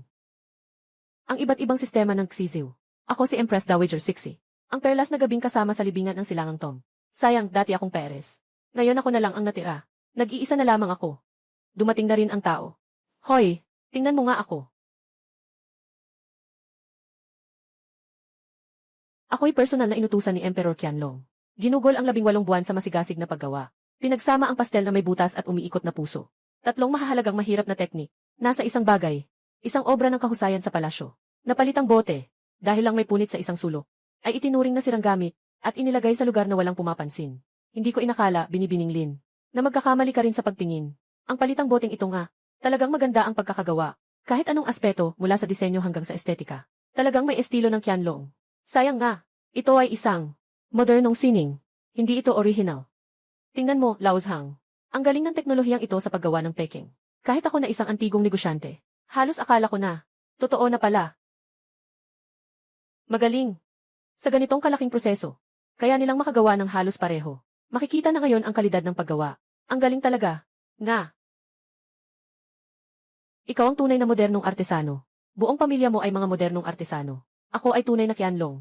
Porselana na may palamuti at nakalawit na palamuti. Hindi katulad ng mga walang alam sa sining. Sa mata ng tao, isang modernong artesano. Ginoo. Gusto ko itong boteng pangpalit ng puso. Bilang pasensya sa nangyari. Talaga ba, Ginang Lin? Sigurado ka bang pipiliin mo itong peke bilang pasensya? Hindi, mag-iisip pa ako. At saka, kulang pa ang isang sulok nitong peke. Ilagay mo ito sa labas. Baka hindi ito mabenta ng mataas na presyo. Ginoong Wang. Pipiliin ko itong garapon na ito. Hindi ko nais na ito ay mabenta ng mahal. Kundi dahil dito, may nawawalang isang sulok. Kaya gusto ko ito. Binibining Lin, ang bote na ito ay hindi lang may kulang na bahagi kundi butas pa. Hindi mo ito pwedeng gamitin para lagyan ng tubig pag uwi mo. At hindi rin pwedeng lagyan ng mga bulaklak. Hindi ko talaga maiisip kung ano ang gamit mo rito.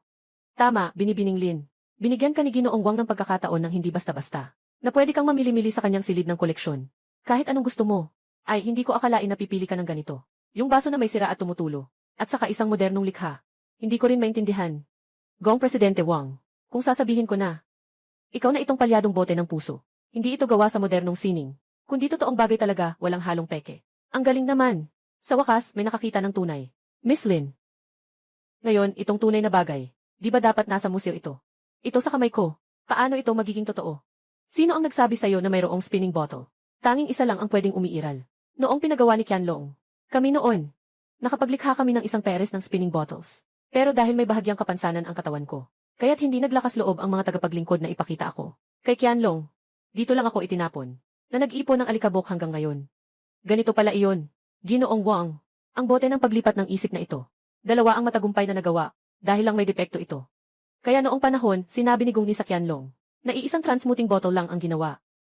Ah, ganun pala. Kung hindi lang narinig si Miss Lin na ganito, baka ang napakamahal na transmuting bottle na ito, nandito pa rin sa akin. Sa silid ng koleksyon, madilim at walang araw. Ginoong Wang, ngayon na alam mo na ito. Ang bote ng pagbabago ay napakahalaga. Gusto mo pa rin ba itong ipamigay sa akin ng libre? Akala ko si Binibining Lin ay nag-aalala pa rin. Tungkol dito, huwag kang mag-alala. Ako si Wang Yunli, palaging tinutupad ang salita. Ang regalong ipinadala, parang tubig na ibinuhos. Walang paraan na maibabalik pa. At saka, kailangan ko ring pasalamatan si Ginoong Lin. Kung hindi dahil sa'yo, hindi ko pa rin alam hanggang ngayon kung gaano kahalaga ang boteng ito. Gawa sa napakagandang pagkakagawa ang boteng ito. Kahit ang mga modernong likhang sining, ay mahirap maabot ang ganitong napakataas na antas. Sayang lang at ang bibig ng bote ay may nawawalang sulok. Kung hindi ito ituturing bilang walang halagang likhang sining. Itinapon sa sulok at tinabunan ng alikabok. Paano ko ito maayos? Mabait na tao. Napakabait mo sa akin. Naisip mo pang tulungan akong punan ang aking katawan. Hindi na sayang ang aking kaluluwa na nabasag ng libu-libong taon. Sa wakas ay nakatagpo ng kapanatagan. Ngayon ay ipagkakaloob ko sa iyo ang pag-aayos. Ang kakayahan sa pagpapanumbalik ng mga likhang sining. Yung liwanag na hawak ko, hindi ba't yun ang sinasabi ng transmuting bottle? Tungkol sa kakayahan sa pagpapanumbalik ng mga likhang sining. Ang galing naman ito. Subukan ko nga. At totoo ngang naayos. Ang galing talaga. Hindi ko inasahan na ako'y mababasag. Sa ganitong tagal ng katawan, isang araw ay magiging buo muli. Talagang salamat sa iyo. Kaya kailangan ko ring magpasalamat sa iyo. Kung hindi dahil sa iyo, paano ko magkakaroon ng kakayahang ayusin ito?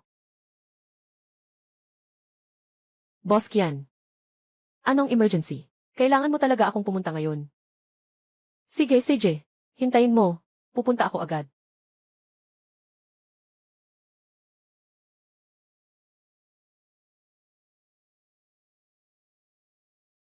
Boss Kian, ano ba ang nangyayari? Miss Lin. Pagdating ko kaninang umaga, napansin kong ganito na ang tindahan, pati ang surveillance sa harap. Nasira na rin. Siguradong si Liuli ang may gawa nito. Nasira ang tindahan, pero hindi naman ako masyadong nasaktan. Ang labis kong ikinalulungkot ay ang akin. Sa mga taong ito, ang hirap at pagod, na naipon kong mga kayamanan. Lahat ng ito ay bunga ng aking pagsisikap. Boss Kian. Boss Kian, mag-ingat ka. Sobrang walang puso itong Liuli.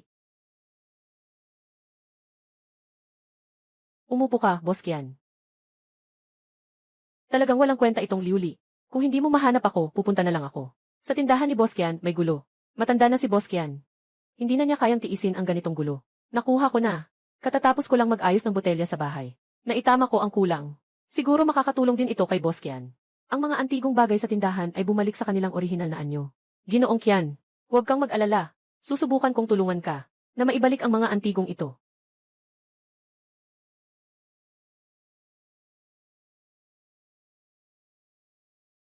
Ano ito? Ayan, Gil. Lin, hindi ko akalain na mayroon kang ganitong kakayahan.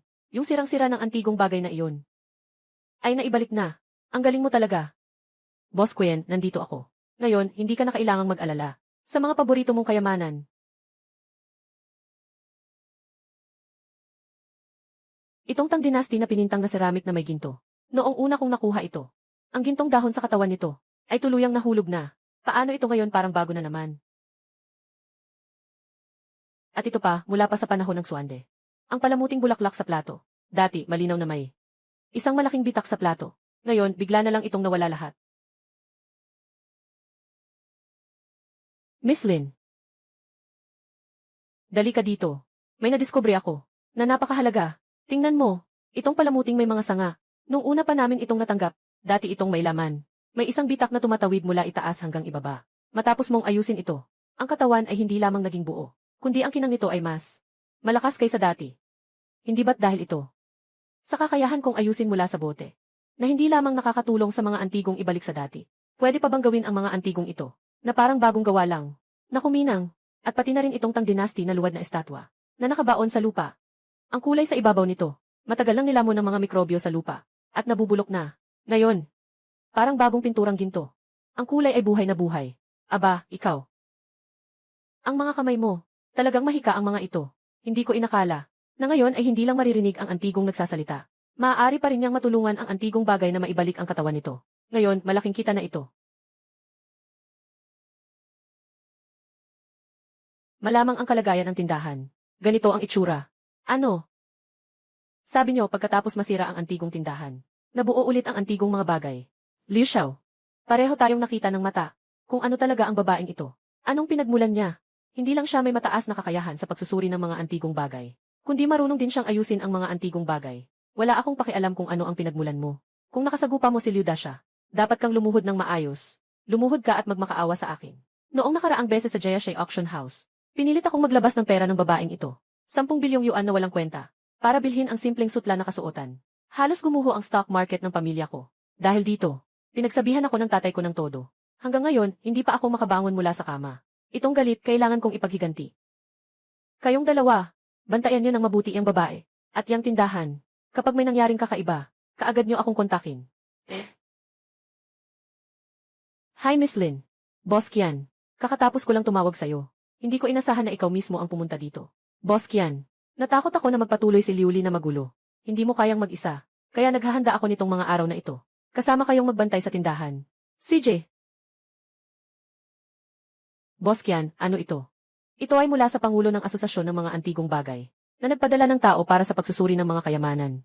Ang layunin ng pagtitipon ay upang makakuha ng mga bagong miyembro sa Asosasyon ng mga Antigong Bagay. Siguradong narinig na ng Pangulo ng Asosasyon ng mga Antigong Bagay Ang tungkol kay Yangi. Lin, sa mga nagawa niya sa Jiashi Auction House, kaya't nagpadala siya ng tao upang makita ang tunay na kakayahan ni Yangi. Lin, Boss Qian, ito ay magandang balita. Kailangan lang makuha ang pagkilala ng Pangulo ng Samahan ng mga Antigong Bagay para maging miyembro ng samahan. Siguradong makikinabang ang iyong tindahan. Mula dito, tama si Yangi. Lin, kailangan lang maging miyembro ng Samahan ng mga Antigong Bagay. Sa buong mundo ng mga lumang bagay, may napakahalagang posisyon. Pero tingnan mo itong listahan ng mga bisita. Kasama si Liu Li. Noong huli sa auction ng Jiashi, pinakain mo si Liu Li ng higit sa 1 bilyong halaga. Dahil sa kanya, natamaan siya ng tatay niya at hindi makalakad. Sa pagkakataong ito, lalabas din siya. Baka hindi niya papayagang makaligtas si Miss Lin. Boss Qian, mga maliit na bagay lang ito. Ngayon ay isang lipunang may batas. Hindi ako naniniwala. Anong magagawa ni Liu Li? Mga gawain ng pagpatay at pagsunog. Kapag nagsimula na ang paligsahan sa pagsusuri ng mga antigong bagay, tingnan natin si Liu Li. Ano ang mga alon na kaya niyang likhain? Liu. Lin Xiaoman. Bakit kasama rin siya sa listahan? Ang pangulo ng samahan ng mga antigong bagay. Lalong lumalayo na silang magpahalaga sa amin, Liu family. Kahit na ibinigay pa nila ang paanyaya sa isang simpleng tao. Anak ng pobre. Nagpadala pa sila ng imbitasyon. Anong estado namin sa Liu family? Anong estado niya? Si Liu Xiao. Kaya pupunta pa rin tayo sa okasyong ito. Pangulo ng samahan ng mga antigong bagay. Ang nagdaos ng pagtitipon para sa pagsusuri ng mga antigong bagay ba ito? Siyempre, pupunta ako. Kung hindi ako pupunta, akala mo ba natatakot ako sa babaeng iyon? Pangulo ng samahan ng mga antigong bagay ay nagsabi sa paanyaya na ang pagtitipon para sa pagsusuri ng mga antigong bagay ngayon. Pangunahing layunin ay para sa pagkuha ng bagong miyembro. Kung sakaling ang pamilya Liu ay makilala sa pagkakataong ito, nagpakitang gilas, ay makilala, ang aming pamilya Liu ay magiging mas mataas ang katayuan. Sa buong mundo ng mga antigong bagay sa E-City, lahat ay nakasalalay sa ating mukha. Pero, ngayon kailangan kong maghanda ng maaga. Sabi mo ba, Liu Xiao, kahit gaano pa kalaki ang gastos, kailangan mong ayusin ito para sa akin.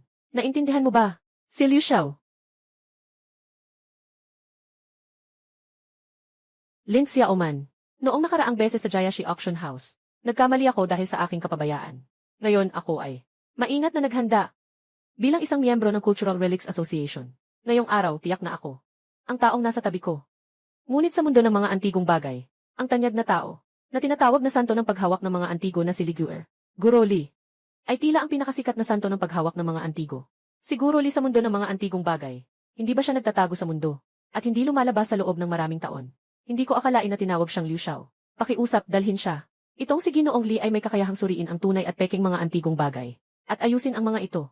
Nakilala sa buong mundo. Ayon sa sabi-sabi, kamakailan lang, ay inimbitahan siya ng Provincial Museum para dumalo sa isang pambansang antas. Lihim na misyon ng pag-aayos ng antigong gamit.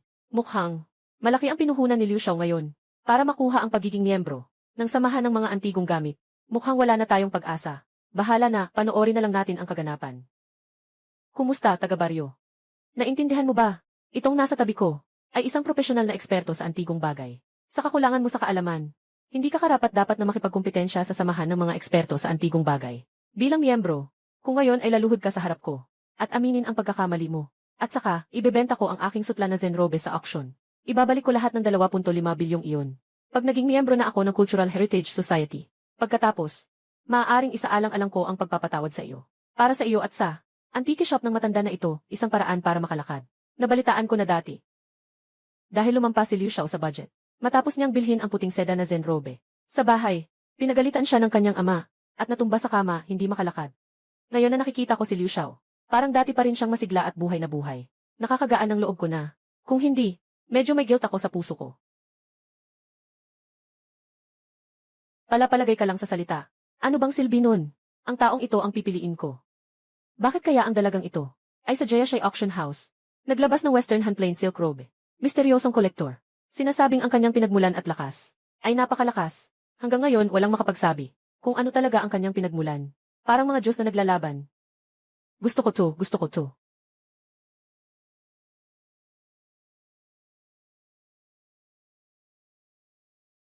Salamat sa inyong lahat sa kabila ng inyong abala. Sumali kayo sa paligsahan ng mga antigong bagay na inorganisa ng Samahan ng mga Antigong Bagay. Sa paligsahan na ito, hindi ito para sa kita, kundi para makatulong sa samahan ng mga antigong bagay, na makakuha ng mga bagong may kakayahan, na miyembro ng samahan. Ilang dekada na silang 10 tao. Ang palaging miyembro. Ito ang unang beses kong marinig, na si Pangulong Zhao ay hayagang. Nagsabing tatanggap sila ng mga bagong miyembro. Ang 10 permanenteng miyembro ng asosasyon ay lahat ay mayaman na bilyonaryo at may napakaraming koleksyon. Hindi ko alam kung sino sa inyo ngayon ang makakatugon sa mahigpit na kondisyon ng pagsapi. Lahat kayo ngayon ay dumalo sa pagtitipon ng pagsusuri ng mga antigong bagay. Sigurado akong nais ninyong maging isang miyembro ng samahan ng mga antigong bagay. Ang kondisyon para makapasok sa aming samahan ay iisa lamang, basta't tama ang pagkilala. Sa lahat ng mga artifact na itinatampok ngayon, ay makakakuha ng kwalifikasyon. Ngayon, gusto nang sumali sa asosasyon ng mga artifact. Napakababa na ng hadlang. Basta't tama ang pagkilala sa artifact ay sapat na. Gusto ko rin sanang subukan. Bakit pa susubok? Di mo ba nakita si Liu Xiao? Kasama si Master Li, na ilang dekada ng eksperto sa pagtukoy ng mga antigong bagay, na hindi pa nagkamali kahit isang beses. Ngayon lang tayo nakatagpo niya. Para na rin tayong nakalampas sa walang silbi. Maayos ang pagkakaintindihan ninyo. Alam ninyo na huwag makipag-agawan kay Liu Daxiao. Sa kabutihang palad, nakahanda na ako ng maaga. Nagpadala ako ng tao para anyayahan si Master Li na lumabas. Ngayon, sa tingin ko, itong simpleng tao ay hindi na makakapagmalaki pa. Ngayon, nakikita na ng lahat ang tunay na kalagayan. Ngayon lang ito, lahat ng mga artipakto na kailangang tukuyin kung tunay o peke. May mga tunay at may mga peke sa mga artipakto na ito. Maaaring pumunta kayo at tingnan ito ng malaya. Pero huwag hahawakan gamit ang kamay. Pagkatapos, sa puting board sa harap ninyo, isusulat ninyo ang sagot. Kapag lahat na ay nakasulat na ng kanilang sagot, ibubunyag namin ang tamang sagot. Guro Li, ito ba? Pwede ba akong maging miyembro ng samahan ng mga antigong bagay? Nasa iyo na iyon. Malaking pasasalamat ang naghihintay kapag nagtagumpay. Huwag kang mag-alala, Ginoong Liu. Sa larangan ng pagsusuri at pagkukumpuni ng mga antigong bagay, sa buong mundo ng mga likhang sining, kilala ako bilang ikapitong. Wala pang nakakaangkin ng una.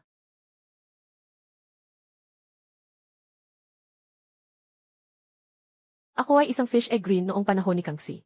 Olive na parangal. Ako ay isang teknolohiya ng single color glaze. Isang simbolo ng tagumpay. Ako ay isang tunay. Ako ay ginagamit ni Yongzheng. Larawan ng pangingisda sa estilo ng inkwash sa hawakan ng panulat. Ako lang ang tanging opisyal na gamit. Hawak ng panulat na may tali sa baywang. Ako rin ay tunay na produkto. Ako ay isang abaniko na may disenyo ng bulaklak at ibon sa kulay ng buwan. Bagaman ako ay replika, ginawa ako gamit ang sutla ng silkworm at leather thread. Nagawa sa mga ito. Maganda ang pagkakagawa, sulit na milyon-milyon. Ako ay isang agat na singsing mula sa panahon ng Weijin. Ang texture ko ay malambing at detalyado. Makintab at malinaw. Gamit ang teknik ng pag-ukit at pag-ukit ng anino. Inukit ko ang mga pattern na tiger at dragon. Ako ay tunay na piraso. At kabilang sa mga ganitong relic, ang pinakamahalaga sa lahat. Ako ang Bodha Stupa ni Qianlong. Espesyal ang aking pagkakakilanlan. Pwede ba ito? Hindi ito pwede. Binibining Lin, sigurado ka bang ayaw mong tignan? Mula sa ganitong layo, talaga bang kaya mong makita ang totoo at peke? Sa ganitong antas ng mga antigong bagay, huwag nang magsalita ng 5, kahit na isang grupo pa. Kaya kong makilala agad. Masyadong tiwala si Genji. Lin, o baka handa na siyang sumuko sa pagiging tao. Hindi man lang umaakyat para suriin ng mabuti. Itong mga antigong bagay. Tingnan mo si Ginoong Lin nakaupo doon. Nasusulat na niya ang mga sagot. Hindi naman siguro talaga isang taong nakakaalam agad kung alin ang totoo. Isang eksperto kaya na nakakadistinguish ng mabilis. Baka peke nga. Paano naman magiging peke? Napakaganda ng mga antigong ito hanggang sa hindi ko kayang makilala. Kahit sa aking sariling mata. Paano pa kaya? Kung siya'y malayo, paano ko agad malalaman kung totoo o hindi? Talagang napakamisteryoso ni Genji. Lin, lalo akong nagiging interesado sa kanya. Manggagawa. Sobrang dami mong sinasabi. Ikaw ang magbabayad ng presyo para sa iyong kayabangan. Sino ba talaga ang magbabayad ng presyo para sa iyong kayabangan? Maaaring hindi pa rin. Tapos na. Panahon na. Mangyaring pumasok ang mga bisita. Sigurado akong sa puso ninyo ay mayroon na kayong sariling paghusga tungkol sa mga antigong ito. Ngayon, pakita na ninyo ang inyong mga whiteboard. Tingnan natin. Sino nga ba ang tamang sumagot?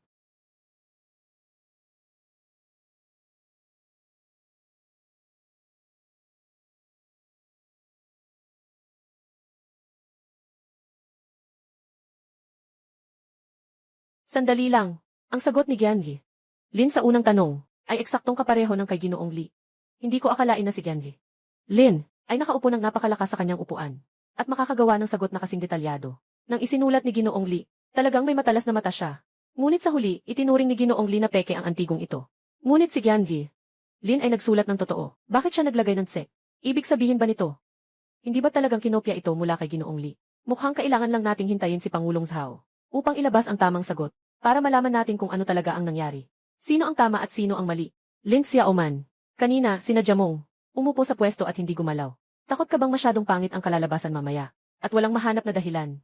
Swerte mo lang. Natama ang sagot sa unang 4. Pero mali ang sagot mo sa ikalimang artifact. Nangopya ka ng mali. Si Liu Xiao, may panahon ka pang mang-asar sa akin. Mas mabuting mag-alala ka na lang sa sarili mo. Paano kung hindi mo makuha ang kwalifikasyon mula sa Artifact Association?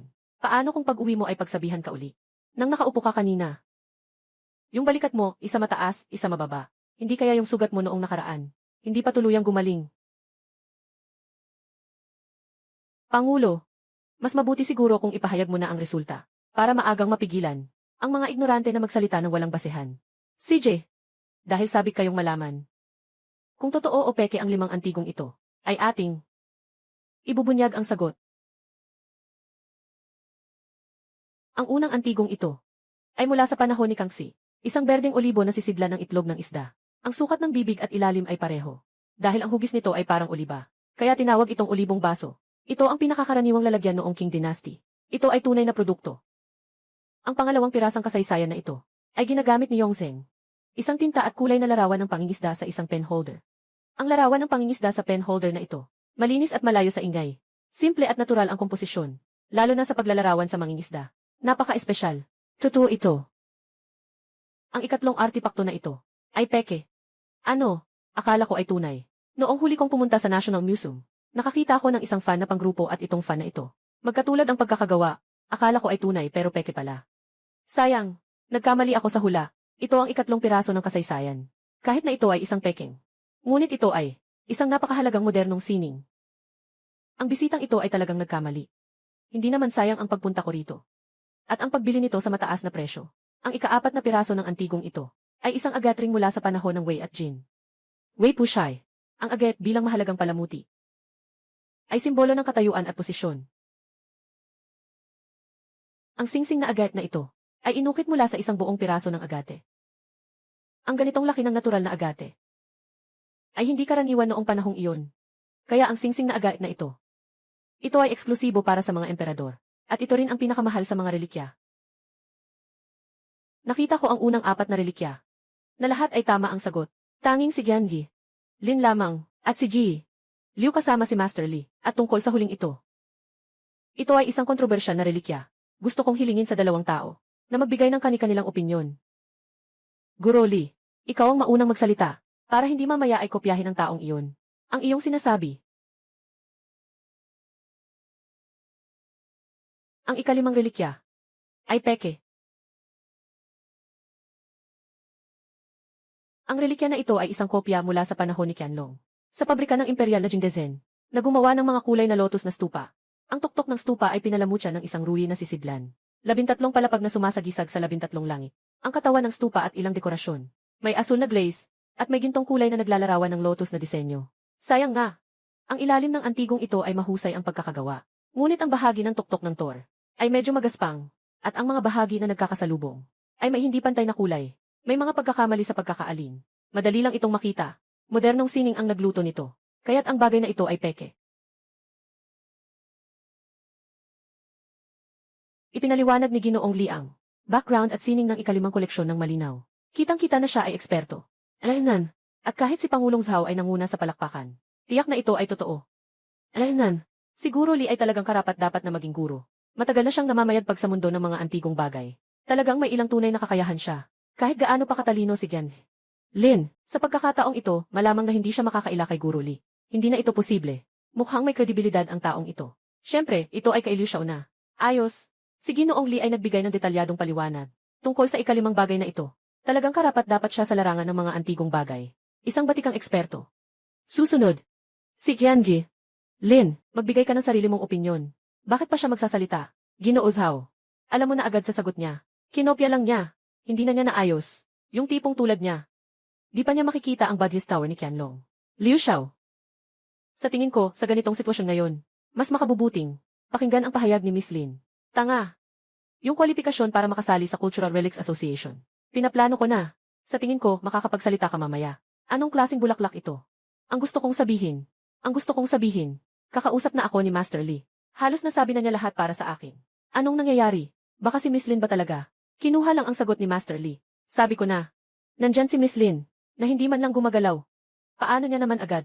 Makikilala iyon. Kanina. Naiinis ako sa kanyang kalmadong anyo, na nagpatangay sa akin.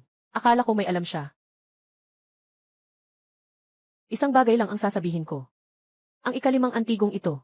Iba ang hatol ko kay Guro Lee. Miss Lin, saan po kayo? Iba ang pananaw kay Guro Lee. Ang ikalimang ito ay tunay. Paano naman? Itong Qianlong Yangkai na may disenyo ng lotus at templo ng Badha ay para sa gamit ng emperador. Hindi kailanman makikita ang tuktok ng templo na ganito. Sa mga dekalidad na disenyo at ginto na inlay. Nagsisinungaling ka. Nakikita ko ang tuktok ng Buddha sa templo na iyon. Talagang magaspang ang pagkakagawa. Hindi ito parang kalidad ng gamit ng emperador. Alaynan. Tama nga. Napakasimple at mababang pagkakamali. Kahit na ang mga bagong pasok na baguhan ay makikita ito. Ang sagot ni Giangi. Lin kanina, malamang ay swerte lang at nahulaan. Hindi ko pa natatapos ang sinasabi ko. Guro Lee, bakit ka nagmamadaling tumutol? Ito ang ikalimang. Tirintas na Buddha na may disenyo ng lotus sa Qinglong. Sa mga taon na naitabi ito. Dahil sa pagtama mula sa labas sa katawan ng Thor. Nabali ito. Kaya ang bahagi ng katawan ng Thor, ang sining kamay sa ilalim ng Thor, ay nagpapakita ng kakaibang, dalawang uri ng antas. Magaling. Ang katawan ng Thor ko ay nakaranas na. Nang sasalakay mula sa labas. Maliban sa ilalim ng Thor, lahat ay napinsala. Kaya ang aking katawan ng Thor ay nakasalalay sa. Ang modernong teknolohiya ay naayos na. Ang sining ay medyo magaspang. Ngunit tiyak na ito ay isang tunay na produkto. Paano mangyayari iyon? Paano ko hindi makikita na ang base ng Thor ay tunay? Hindi ko mawari. Sigurado akong nagbibiro ka. Walang kalokohan si Giangi. Lin. Ang Qianlong na ito na may disenyo ng lotus na Buddhist pagoda. Sa aking kamay ay, tunay nga na tulad ng sinabi ni Binibining Lin, nang una kong makuha ang pagoda na ito. Karamihan ng katawan ng pagoda ay nasira na, at hindi ko na mahanap ang mga orihinal na piraso. Kaya napilitan akong ayos na natitirang bahagi ng pagoda. Ngunit ang makabagong pamamaraan at ang paggawa ng mga sinaunang tao, ay talagang may pagkakaiba. Kaya ang antas ng pagkakagawa sa katawan ng Badha Tower na ito, ay nagpapakita ng ganitong pagkakahiwalay na kalagayan. Tunay pala ang sinabi ni Binibining Lin. Hindi ko inakala na sa murang edad ni Binibining Lin, ay may galing na siya sa pagsusuri ng mga antigong bagay. Nasa itaas pa siya ni Guro Lee.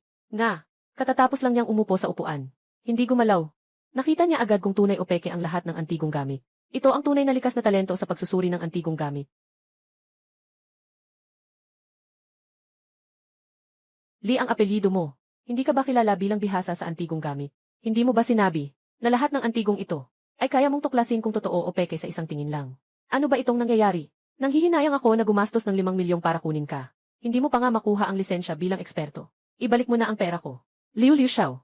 Yung 500 milyon ay ang presyo ng pagpapasok mo sa labas. Para makuha mo ang pondo para sa membership. Hindi mo pa nga binibigay sa akin. Huwag ka namang magdahilan. At saka, kahit anuman, wala nang pag-asa na makapasok ka na. Ganito na lang. Hindi mo na kailangang bayaran ang natitirang balanse. Kailangan ko lang ang 5 milyong ito. Hindi ko inakala na ang dakilang master ng antigong sining ay isang taong gahaman din. Si Liu Xiao ay muling nabigo dahil kay Binibinilin. Pag-uwi, siguradong palo ang tatanggapin niya. Sigurado akong lahat. Wala nang pagtatalo tungkol sa resulta ng paligsahan sa pagsusuri ng mga antigong gamit. Wala nang reklamo. Ngayon, ipapahayag ko na. Ang samahan ng mga antigong gamit. Ang pinakabagong miyembro nito. Si Qiangi. Ling Xiaoman. Talagang karapat-dapat sa kanyang pangalan. Binabati kita. Sobrang pagod sa buong araw. Tapos nag-invest pa ng 500. Nakakainis. Ay, Liu Xiao. Liu Xiao, hintayin mo ako. Pangulo Zhao. Kung hindi mo naman alintana, maaari kong tulungan kang gawin ito.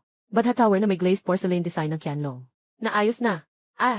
Akala ko lang na si Miss Lin ay may matalim na mata. Na kayang makitang agad kung tunay o peke ang mga relic. Hindi ko alam na kahit si Miss Lin ay marunong ding mag-ayos ng mga relic. Ang pagkilala at pag-aayos ng mga antigong bagay ay magkaugnay ng mga gawain. Kailangan ng malalim na pag-unawa sa pinagmulan at sa paraan ng paggawa nito upang mas lubos na maunawaan ang mga pamamaraan ng pag-aayos. Esan, higit pa rito ang sining ng Buddhistong stupa na ito. Sobrang ganda nito kung dahil lang sa pagkabasag ay mawawalan ito ng halaga. Talagang hindi ko kayang tiisin. Sige, handa akong maniwala kay Giangi. Lin. Kaya ibibigay ko na ang stupa sa iyong mga kamay. Pakiusap, tulungan mo akong ayusin ito. Tiyak na hindi ko bibigyan ang tiwala ni Pangulong Zhao. Si Qiangi. Lin ay marunong tumukoy ng mga antigong bagay. Ayos na iyon. Ngunit nakakagulat na marunong din siyang ayusin ang mga antigong bagay. Saan kaya siya binigyan ng Diyos ng ganitong mga kakayahan? Hindi lang si Qiangi. Lin ang may hawak ng mga ganitong uri ng mga antigong damit mula sa kanlurang Han. Isang pambansang kayamanang koleksyon. At kaya pa niyang agad matukoy. Alin sa bahagi ng Buddhistang Tore ang totoo at alin ang peke? Ano ba talaga ang kanyang pinagmulan? Siya ang pinuno ng pamilya Lin. Sa mundo ng mga antigong gamit sa lungsod ng Jing. Sinasabi ko, hindi ako nagkakamali. Isang tao na may ganitong karunungan at kakayahan. Mukhang tanging ang 4 na pamilyang ito sa Beijing na lang. Ay, ang mga pamilyang ito. Ay, Chairman Zhao. Bakit ka nandito? Naglalakad-lakad lang ako. Nadadaan lang ako sa tindahan ni Boss Kian. Kaya naisipan kong pumasok at magtanong. Kaya naisipan kong pumasok sa ilog. Kumusta na ang stupa? Oh, maupo ka, maupo ka. CJ. Pangulo Zhao, nandito ka pala. Balak ko sanang dalhin. Sa iyo ang stupa. Hindi ko inakala na personal kang darating. Ito si. Isa ito sa mga kaibigan ko. Narinig ko na ang aming samahan ng mga kasaysayan. Ay nagdagdag ng isang bagong kasapi. Na marunong mag-verify ng mga antigong bagay. At marunong mag-ayos ng mga antigong bagay. Nagsasabi na gusto nilang makapunta.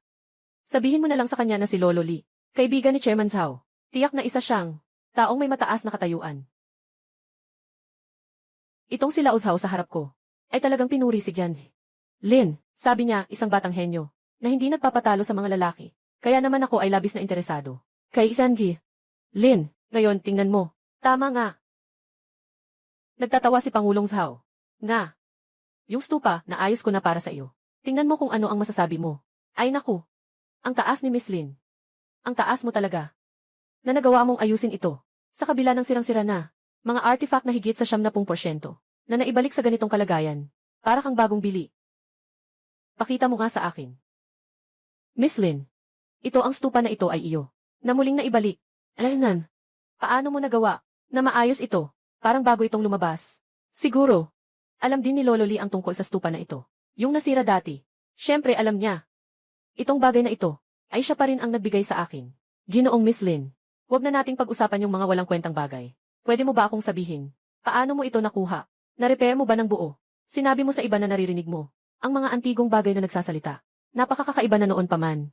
Kung sasabihin mo pa, na kaya mong ayusin ang mga antigong bagay. Mula sa isang pastel na hollow. Na turn heart vase. Baka isipin ng iba. Nabaliw ako.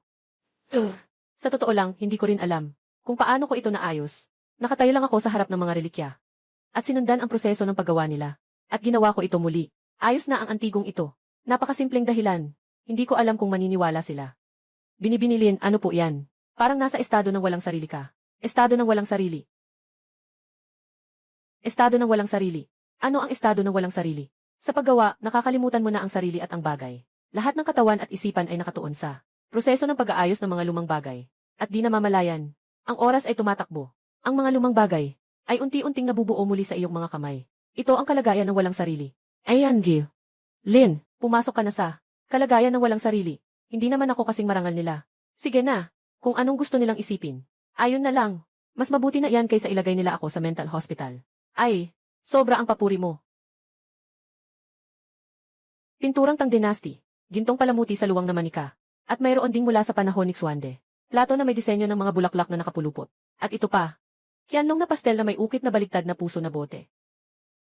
Ano ito? Qianlong na porcelain na may palawit na palamuti at butas na bote. Hindi ito nasa akin. Nasa koleksyon ba ito sa museo? Bakit nandito ito? Ito ay isang tunay na palamuti na bote. Hindi pwedeng mali. Ngunit sa mundong ito, iisa lang ang ganitong palamuti na bote. Hindi ba ito inilagay sa palasyo ng sinaunang museo? Para ipakita sa mga tao. May tao ba na sinamantala ang hindi ko pag-ingat? At ninakaw ang bote ng pag-ikot ng puso para ipagbili? Binibinilin. Saan mo nakuha ang bote ng pag-ikot ng puso na ito? Ang bote ng pag-ikot ng puso na ito ay dati kong sumali sa isang auction. Ang may-ari ng auction house binigay sa akin ng libre bilang paghingi ng paumanhin. Noong panahon na iyon, malaking bahagi ng bote ang sira. At pinagawa ko itong maayos. Ano, Miss Lin, ang ibig mong sabihin? Na ang may-ari ng auction house ay libre itong ibinigay sa iyo. Isa pa itong sira-sirang bagay. Pinagawa ko ito para sa iyo. Diyos ko! Bagaman ang garapon na ito ay hindi yung sa museo, ngunit hindi ko inakala na ang pambansang kayamanang garapon na ito ay pag-aari pala ni Gizzy. Lin, nakuha ko ito sa murang halaga. Ginoong Lee, gusto mo ba talaga ang bote na ito? Sige, ibibigay ko na lang sa iyo. Hindi ako nagkakamali, di ba? Ganito ang mga bagay na nasa bilyong halaga sa auction. Hindi makapaniwala si Gianli. Lin na ibibigay ito sa akin ng libre. Si Lao Lee, masaya ka na parang tanga. Sabi ni Miss Lin na ibibigay sa iyo ng libre ang turntable. Ayaw mo pa? Di ba't may maliit na koleksyon ka sa bahay? Naaalala kong mayroong isang. Naalala ko na may isang nasa loob. Pareho lang. Ilagay mo na siya. Para makita ng lahat ng magkatabi. Mas maganda pa nga. Talagang gusto ni Miss Lin. Na ibigay sa akin itong palipat-lipat na botelya. Laoli, kung ganito ang gusto mo, ituturing ko na itong regalo sa pagkikita natin. At ibibigay ko sa iyo. Ang ganitong antigong bagay ay tanging sa mga taong nakakaunawa. At nakaka-appreciate nito. Lang nagkakaroon ng pinakamataas na halaga. Binibining Lin. Talagang hindi ka pangkaraniwan. Kaibigan mo to. Si Lolo Lee ang kaibigan ko. Kung may problema ka, diretso ka lang sa akin. Kung kaya kong tumulong, tutulungan kita. Esan, Guro Lee. Sabi mo, inanyayahan kitang bumalik sa bundok. Sa kabila ng lahat, nakabili pa rin ako ng 500,000 yuan. Itong 500,000 yuan, bakit pa ba ako gagawa ng masama? Bumili ng isang grupo ng mga lola na manok. Sana makapaglaman sila ng itlog para sa akin. Pero ikaw naman, pinapahiya mo ako, nawawala pa ang pera ko. Nawalan pa ako ng lahat ng puhunan. Sabi mo, ano ang dapat gawin? Guro Lee. Silyu. Kahit na ako. Kahit na wala akong paraan. Para ilabas ang 5 milyon. Pero may naisip akong paraan. Marahil. Makakatulong sa iyo na makabawi. Sabi mo, maaari nating ipasa ang kasalanan kay Lin Xiaoman na magnakaw ng mga relikya ng probinsya. Kapag nahuli siya, ang posisyon niya sa asosasyon ay magiging bakante. At ang mga naiwan na relikya, hindi ba't sayo na lahat yan? Direktor ng Provincial Museum. Bakit ka makikinig sayo? Ako naman ay nakilahok na rin noon. Sa ilang beses na pagpapanumbalik ng mga artifacts sa Provincial Museum, nakilala ko ang direktor ng Provincial Museum. Naniniwala ako sa direktor ng Provincial Museum. Siguradong tutulungan niya ako ng may paggalang.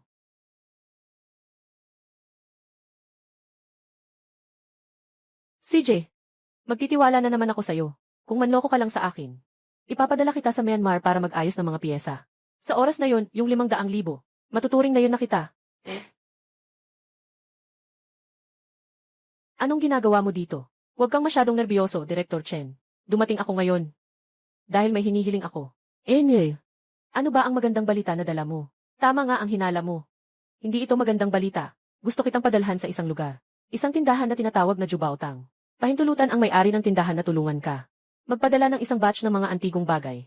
Pagdating ng mga antigong bagay sa iyo, saka mo sabihin na ninakaw ng may-ari ng tindahan ang mga antigong bagay. Ligur. Gusto mo ba akong ipagbintang? Naninakaw ng may-ari ng tindahan ang mga antigong bagay. Alam mo ba, kung malaman nila ito, ako'y mapaparusahan ng kulungan. Maniniwala ka ba, kung sakaling ibebenta ko ng lihim, ang mga antigong bagay mula sa Provincial Museum, para sa sariling pakinabang, at ilalantad ko ito sa publiko, ikaw ay mapapadala rin sa kulungan. Kung malaman ng lahat, na matagal mo nang binibisita ang mga peking artifacts sa museo ng probinsya, kung sakaling malaman nila, anong magiging epekto nito sa lipunan? Anong klaseng gulo ang idudulot nito? Liguer. Anong pakinabang nito sa'yo? Magpakatotoo ka lang. Magkaroon ng magandang reputasyon bilang isang mahusay na manggagamot, at pagkatapos ay magretiro na lang sa tahimik, hindi ba? Hindi ba't masyado na akong nagbibigay sa'yo noon? Naibigay ko na ba ang lahat sa'yo? Matagal ng panahon mula nang si Director Chen. Ako ay nagpakilala sa aking pangalan. Tinulungan kita na magpanggap ng mga relikya para sa Museo ng Lalawigan, para maibenta mo ang tunay na mga bagay sa mataas na presyo. Sa mga kolektor. Sa mga nakaraang taon, kumita ka ng napakalaki. Ngayon, kailangan ko ng pera. Nais ko lang sanang humingi ng maliit na pabor. Ayaw mo pa rin. Kung talagang kailangan talaga. Kailangan ko nang maghanap ng iba, ng paraan para kumita. Saktong-sakto. May ilang kaibigan akong mga mamamahayag. Sa ganitong pagkakataon. Liguer. Yun lang muna sa ngayon. Tinulungan kita ngayon. Pero hindi mo na dapat banggitin pa ang tungkol sa pagbebenta ko ng mga antigong bagay. Pinapangako ko. Pagkatapos nito, magpapatuloy akong manirahan sa bundok. Hanggang sa aking kamatayan. Hindi na muling lalabas. Ginoo. Kumusta po? Ano po ang nais ninyo? Hindi halata. Sa panlabas na anyo, isang simpleng maliit na tindahan lang. Naipon pala ang maraming tunay na gamit. Kung ang plano ni Liguer talagang nagtagumpay, kaya ang mga totoong gamit dito sa tindahan. Hindi ba maaari ring mapabilang sa akin ang ilan? Ikaw ba ang may-ari ng lugar na ito? Kumusta? Ako ang direktor ng Provincial Museum. Dumating ako ngayon. May hinihiling po ako. Oh, kayo po ba ang direktor ng Provincial Museum? Ang direktor ng Provincial Museum. Ano po ang maitutulong namin sa inyo dito sa aming tindahan? Ganito po kasi, kamakailan lang po. Magdadala po ang Provincial Museum ng ilang antigong bagay mula sa ibang bansa. Pero mula nang dumating ang Provincial Museum, kulang ang lugar para sa eksibisyon. Kailangan maghanap ng lugar para pansamantalang itago. Hanggang sa makalaya ang lugar sa Provincial Museum, agad naming ibabalik ang mga artifact. Ang mga artifact na ito ay mula pa noong panahon ng mga sinaunang digmaan. Nawala sa ibang bansa, kasama na ang mga pambansang antik na bagay. Mga natitirang bahagi ng Yonglodadian. Kamakailan, gumastos ng malaking pagsisikap ang probinsyal na museo. Sa pamamagitan ng maraming koordinasyon, nakuha nila ito pabalik. Mahalaga rin ito sa mga nakatataas. Nakikita kong maliwanag at maayos ang ating tindahan. Kapag tiningnan ito ng boss, alam niyang isa itong tao na nagmamalasakit sa mga antigong bagay. Kaya't nais niyang magtanong, kung maaari, siyang tuparin ang aking kahilingan. Oh, tama nga pala. Ito ang aking business card. Kung ganun na nga. Tulong sa mga naiwang. Kultural na yaman na nawala, may tungkulin tayo na tulungan ang direktor. Tama. Ang makatulong na maibalik ang mga nawalang kasaysayan mula sa ibang bansa. ay isang karangalan din sa ating samahang pagtitipon. Ay, ang galing. Kapag naibalik na ng Provincial Museum ang mga artifact sa exhibit hall, magkakaroon ng isang pagtanggap para sa mga artifact mula sa ibang bansa, na babalik sa bansa. Sa pagtanggap na iyon, ipapahayag namin ang kontribusyon ng Juba Utang. Sa lahat.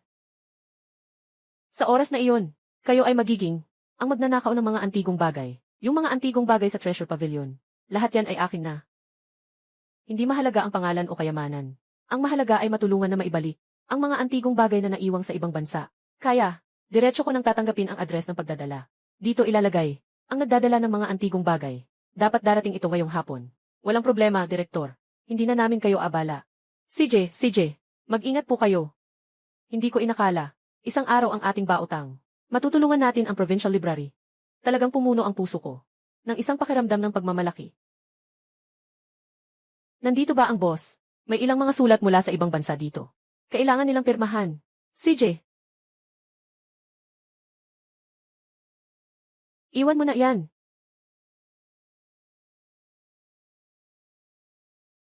Ang mga kahong ito ay dapat naglalaman ng sinasabi ni Ginoong Chen, yung mga nawawalang mga artepakto sa ibang bansa. Hindi ko alam kung aling kahon ang naglalaman ng mga natitirang bahagi ng Yongle Dadian. Gusto ko talagang makita kung ano ang hitsura ng Yongle Dadian. Ang pangalang ito, naranasan ko lang makita sa mga libro. Hindi ko inakala na ang isang sirang libro ko ay isang araw ay maaaring ituring na kayamanan. Ano ba ang sinasabi mo? Hindi ka ba? Isang piraso ng Yongle Dadian. Paano magiging sirang libro iyon? Anong piraso ng Yongle Dadian? Ako ay mula sa pag-recycle ng basura. Mas mabuti pa ang basura. Kung hindi dahil may naghanap sa akin. Mula sa lugar ng pag-recycle noong nakaraang linggo. Malapit na akong ma-rework. Paano nangyari iyon? Hindi ba't sinabi ni Ginoong Chen na ang mga kargamento mula sa ibang bansa ay mga ninakaw na relikya? Bakit ito mga sirang bagay? Ibig sabihin ba'y naloko si Ginoong Chen? Ano, naloko si Ginoong Chen? Siya ang maingat na pumili sa atin mula sa basurahan. Para gumawa ng peke, lalo pa niyang pinabasag ako. Sa tingin ko, kayo pa ang naloko. Ginoong Qian, sa tingin ko, ang mga kahon na ito. May mga lihim. Kailangan nating buksan ang kahon at inspeksyonin ito. Ginoong Lin, sa ibabaw ng kahon. May selyo na nakadikit. Kung buksan natin ang kahon, di ba mabubura ang selyo? Paano natin ipapaliwanag kay Ginoong Chen tungkol sa mga selyo na ito? Madali lang iyon. Mamaya, ibabalik ko lang ang mga ito. Pero tungkol sa mga bagay sa kahon, kung hindi natin ito susuriin ngayon, baka sa hinaharap, wala nang pagkakataon para suriin. Ginoong Lin, talagang mabigat ang sinabi mo. Mukhang may problema nga ang mga relikya sa kahon na ito. Sige, Ginoong Lin. Susunod kami sa iyo. Buksan na natin ang kahon. Ngayon na, buksan natin ang kahon. Suriin mo nga.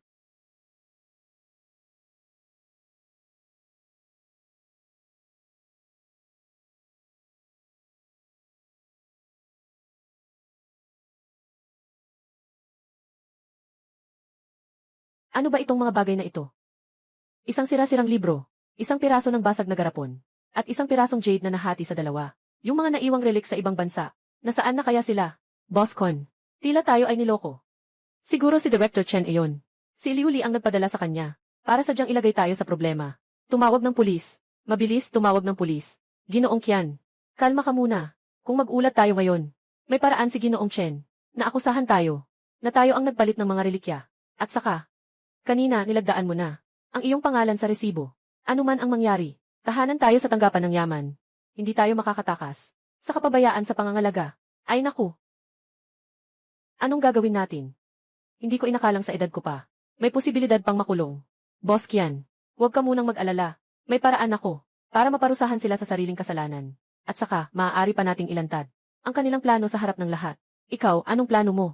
Si Director Chen at ang iba, hindi ba't gusto lang nilang makuha ang mga relikya? Ibibigay na lang natin sa kanya.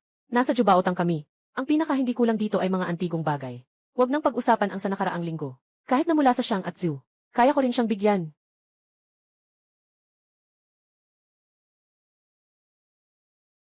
Ginoong Chen, nagawa na ang lahat ng bagay. Lesiu, ako ang gagamit. Walang hindi mapapalayas. Bakit ka pa nandito? Gusto mo pa kitang paalisin?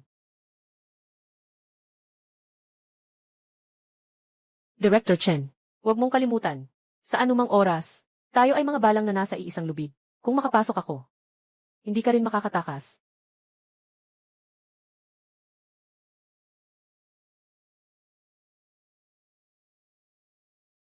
Ginoong Chen, nakaayos na ba ang lahat? Huwag kang mag-alala. Nakaayos na ang lahat, sandali lang. Maghintay ka lang at makikita mo ang magandang palabas. Alaynan. Liu Xiao, handa na si Director Chen. Yung si Lin walang kwentang tao. Sa pagkakataong ito, gagawin kong hindi ka makabangon. Laoli, sabi mo dadalhin mo kami para makakita ng gulo. Kaya pala nandito para tingnan ang welcome party ng mga banyagang relikya ng probinsya. Walang kwenta. Bakit walang kwenta, Lao Zhao? Ako ang pangulo ng asosasyon ng mga relikya. Halos buong araw akong nakaharap sa mga relikya. Gusto kong makakita ng relikya. Bakit pa kailangan pumunta dito sa probinsya? Si Lao Zhao, kung sasabihin ko sa iyo, na sa mga relikya na bumalik mula sa ibang bansa, ay may natitirang bahagi ng Yongle Dadian. Sa tingin mo ba ay wala itong halaga? Ano? Natitirang bahagi ng Yongle Dadian? Seryoso ka ba? Kailan ba kita nanloko? Kung hindi dahil sa kamakailang naglabas ng balita ang Provincial Museum, na natagpuan nila, isang piraso ng natitirang bahagi ng Yongle Encyclopedia. Paano kita papayagang pumunta kasama si Lin sa isang napakaboring na lugar? Na tulad nito, Panginoon Lin. Panginoon Lin. Sinasabi mo na yung babae sa tabi mo. I see. Isa sa 4 na malalaking pamilya ng mga antigong bagay sa Beijing. Ang pinuno ng pamilya Lin. Halos nakalimutan ko nang ipakilala sa'yo. Hula mo ng tama. Siya ay isa sa 4 na pangunahing pamilya ng mga antigong bagay sa Beijing. Puno ng pamilya Lin. Lin Shuyun. Ay, matagal ko nang naririnig tungkol sa lungsod ng Beijing. Isa sa 4 na dakilang pamilya ng mga antigong bagay. Ang reputasyon sa mundo ng mga antigong bagay. Ngayon ay sa wakas ay nakilala ko na. Ikinagagalak kitang makilala. Matandang Li, alam ko lang na ikaw ay ang curator ng museo. Hindi ko inasahan na nakakilala ka ng ganitong kahusay na tao. Bakit hindi mo ako naipakilala ng mas maaga? Kung hindi, akala mo ba ay nandito ako sa lungsod ng Beijing ng maraming taon? Paano ko napagtagumpayan ito? Ngayon lang ako lumabas dito. Talagang panalo ako. Nakita ko pa ang mga fragment ng Yongle Encyclopedia at nakilala ko pa ang pinuno ng pamilya Lin. Sulit. Pakiusap. Maraming salamat sa mga bisita, mga kapwa ko sa larangan ng mga antigong bagay, at mga kasamahan sa pamamahayag, na dumalo sa ginanap ng Provincial Museum na pagtanggap sa pagbabalik ng mga antigong bagay mula sa ibang bansa. Ngayong araw, ang Provincial Museum ay tumanggap ng mga antigong bagay na ibinalik mula sa ibang bansa. Maliban sa pagsisikap ng mga eksperto sa antigong bagay sa loob at labas ng bansa, ay dahil din sa pagtutulungan ng mga kababayan natin. Kailangan ko pang pasalamatan ng espesyal. Ang tindahan, Jubao Tang. Alaynan, baka si Miss Lin. Mamaya, ang Jubao Tang ay nasa Provincial Museum.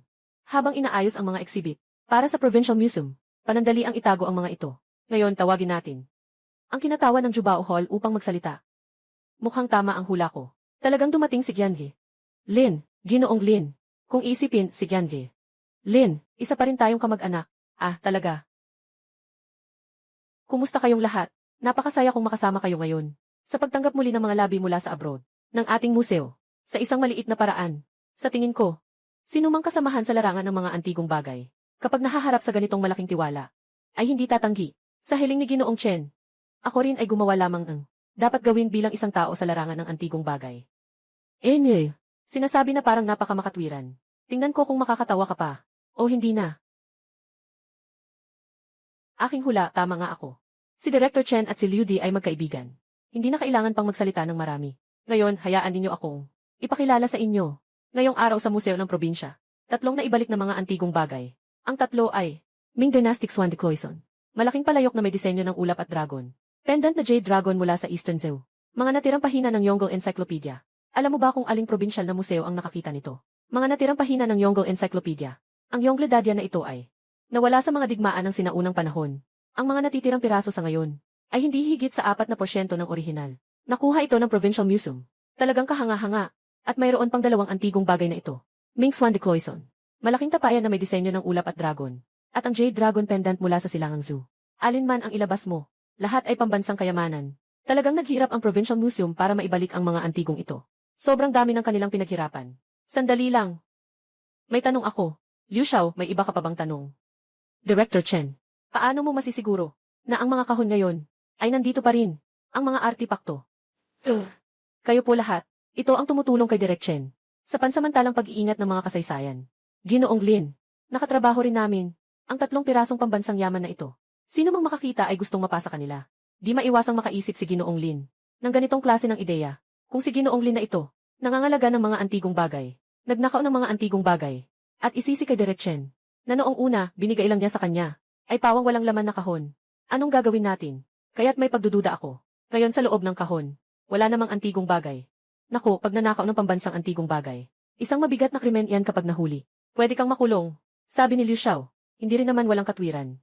Yung mga bagay na napakahalaga. Nakaharap sa sarili. Sino ba ang hindi maaakit? Ano ang tingin mo sa bagay ni Lolo Li? Naniniwala ako sa pagkatao ni Gi Lin, kaya niyang ibigay sa akin. Ang kinlong pastel na hollow heart vase ng diretsyo. Pakiramdam ko, hindi siya yung tipo na hangad lang ang karangyaan. Ano? Sabi mo kanina nang, ibinalik ninyo ang mga antigong bagay. Nawala ang mga ito. Sa loob ng kahon ay puro sirang libro lang. Isang piraso ng sirang palayok, at isang piraso ng jade na naputol sa gitna. Miss Lin, ano ba ang nangyari dito? Bakit sinabihan ako ng mga tauhan na nawala ang tatlong antigong bagay at pinalitan ng kalat-kalat na basura? Ginoong Lin, tatanungin ko lang po, talagang ninakaw niyo ang mga antigong bagay? Pakipaliwanag po. Ginoong Lin, ito ay tatlong pambansang kayamanan ng mga antigong bagay. Kabilang dito ang mahalagang natitirang bahagi ng Yongle Dadian. Alam mo ba kung ano ang mangyayari? Kung ito ay nakawin, epektibo ang mga sinasabi ko. Mukhang naniwala ang lahat. Si Qiangi. Lin, hindi ba't kamakailan lang? Nagsali siya sa samahan ng mga pamanang kultura. Bakit parang ang bilis niyang naging sikat? At ngayon, gagawin pa ang pagnanakaw ng mga pamanang kultura. Nga, sino ba ang nakakaalam kung anong mga paraan ang ginamit niya para makasali sa samahan? Baka naman ang presidente ng samahan. Hindi rin malinis kung talagang ninakaw ni Qiangi. Lin, ang tatlong piraso ng mga pambansang kayamanan. Tiyak na ang natitirang bahagi ng kanyang buhay ay gugugulin na sa bilangguan. Bata pa at may kakayahan. Bakit hindi na lang gumawa ng mabuti? Kailangan pang magnakaw ng mga antigong bagay. Nahuli ka na yata ngayon. Taga-bukid ka talaga. Pinili mong sumalungat sa akin. Sa natitirang buhay mo, maghanda ka ng makulong. Binibining Lin, sagutin mo ang tanong ng lahat. Sabihin mo sa lahat, ano ang motibo mo sa pag-commit ng krimen? Paano mo nakuha ang mga likhang sining mula sa buong hindi nabuksang kahon? Totoo na kinuha ko ang mga bagay sa loob ng kahon. Hindi ako nagsisinungaling. Inamin ni Miss Lin na kinuha niya ang mga pambansang yaman mula sa kahon. Ninakaw niya. Sa larangan ng mga antigong bagay, si Miss Lin ay medyo kilala na rin. Hindi ko akalain na ganito siya sa pribado. Talagang hindi mo dapat husgahan ang tao sa panlabas. Tunay na ang tao ay hindi dapat husgahan sa panlabas na anyo. Miss Lin, sayang ang tiwala ko sa'yo. Paano mo nagawang ganito? Ang pagnanakaw ng pambansang kayamanan. Alam mo ba, ang mga piraso ng antigong ito, lalo na ang natitirang bahagi ng Yongle Dadian, ang dami ng pagsisikap na inilaan ko. Tumawag ng pulis, agad tumawag ng pulis. Tatlong pambansang kayamanang nawala. Isang seryosong insidente ito. Mga kaibigan, huwag kayong mag-alala muna. Totoo na kinuha ko ang mga antigong nasa kahon. Hindi ito kasinungalingan. Pero iyon ay dahil, sinabi ni Director Chen sa akin, nasa kahon na pinirmahan ng Jubaotang. Walang kahit anong antigong laman, kundi puro basura lamang. Ikaw, tingnan mo, sabi ni Liu Xiao, eksaktong ganito. Sinasabi na ang mga kahon na iyon, walang mga antigong bagay. Yung mga kalat ni Miss Lin, hindi ba't ikaw ang naglagay niyan? Para ipasa kay Ginoong Chen. Alam natin kung sino si Direk Chen. Pero bakit kami magtitiwala sa'yo? Iyon nga, matagal ng Direk Chen ang naging direktor ng museo. Sa loob ng maraming taon, hindi pa nagkaroon ng pagkakataon na may nakaw na kasangkapan o pinalitan. Kaya naniniwala kami kay Direk Chen. Siyempre ikaw ang nagnakaw. Kung hindi ninyo ako pinaniniwalaan, bakit hindi tayo magpusta? Kanina sinabi ni Director Chen na ako raw ang nagnakaw ng tatlong antigong iyon. Ganun ba? Tama.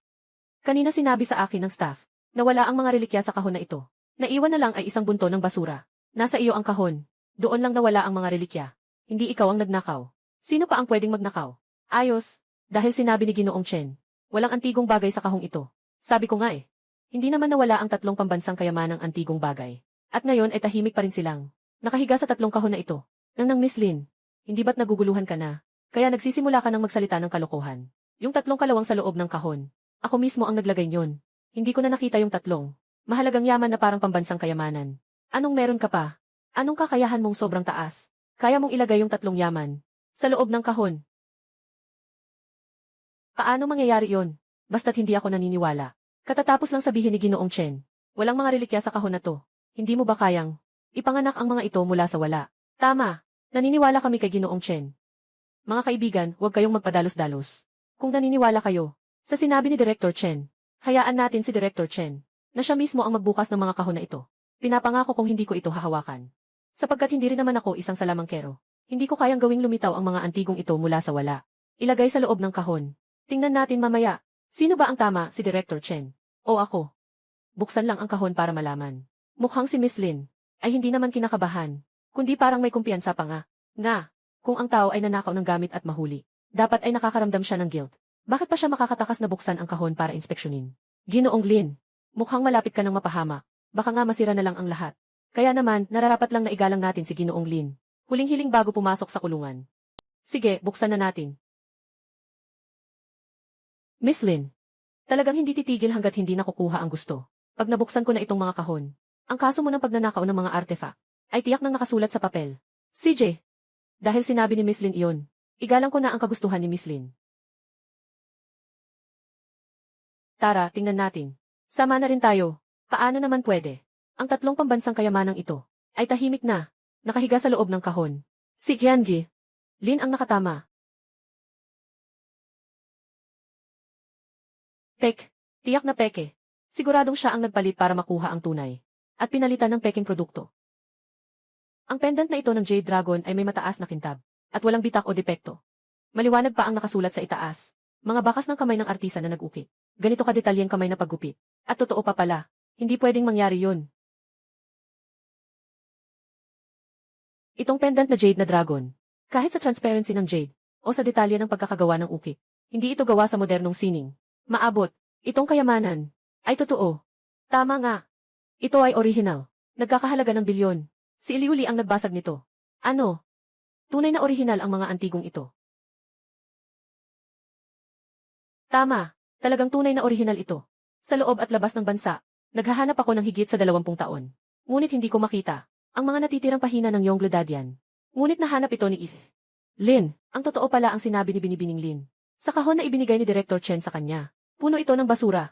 Nagtulungan sina Director Chen at Liu Li para iparatang kay Binibining Lin ang pagnanakaw ng mga antigong bagay. Ibig sabihin, si Director Chen ang nagnakaw habang nagbabantay. Ang tatlong bagong kuha na ito, lahat ng mga banyagang artifact ay peke. Dito sa Provincial Museum, gaano karami sa mga artifact dito ang totoo? Kailangan mag-report agad. Iharap si Chen Yibao at Liu Li. Arestuhin. Tingnan mo, hindi ba ako nagsinungaling? Alam ko na ito mula pa kanina. Hindi ganyan si Qiangi. Lin, nasa ganitong sitwasyon na tayo. Nandyan ka pa rin. Hindi ka pa ba aakyat agad? Para mapanatili ang kaayusan. Huliin siya. Para magnakaw ng mga antigong bagay. Si Ginoong Direktor ng museo. Bakit ka nandito? Chen Yibao. Bilang Direktor ng Provincial Museum, alam mong lumalabag ka sa batas at nagnanakaw sa loob ng museo. Hindi ka na muling magiging Direktor ng Provincial Museum. Nagtawag na ako ng pulis. Ikaw at si Liu Li, maghintay kang makapasok sa kulungan at kumain ng kulungan. Liu Li, dahil sa pagdududa mong sinira mo ang mga pamanang kultura, sumama ka sa amin. At ikaw, Chen Yibao, dahil sa pagdududa mong sangkot ka sa krimen sa posisyon at ekonomiya, sumama ka rin sa amin.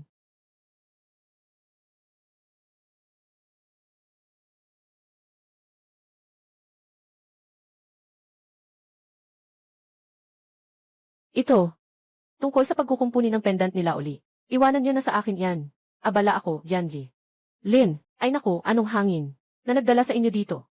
Ay ako at si Lao Zhao, dumaan sa Jubaotang. Pumasok para sabihin sa inyo. Si Ligyu, ay nahuli ng pulis. Sabay mo ring tingnan iyon, na East to Jade Dragon Pendant. Kumusta na ang pagkukumpuni? Yung Jade Dragon Pendant ba? Ako na ang kukuha para sa inyo.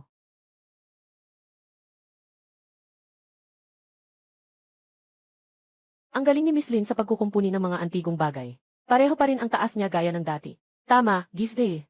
Lin, hindi mo pa nasasabi sa akin kung paano mo nahanap ang tatlong pambansang kayamanang antigong bagay. Siyempre, sinabi iyon sa akin ng mga antigong bagay kung saan naroon ang tatlong pambansang kayamanan. Pero, sa anumang kaso, kaya kong makipag-usap sa mga antigong bagay. Mga bagay tungkol sa komunikasyon. Matagal ko na silang nililinlang. Wala namang masama kung magpatuloy pa ako sa panlilinlang. May mga paraan ang mga tao. Si Laoli. Hindi naman ako kulang sa mga kakilala. Sige na.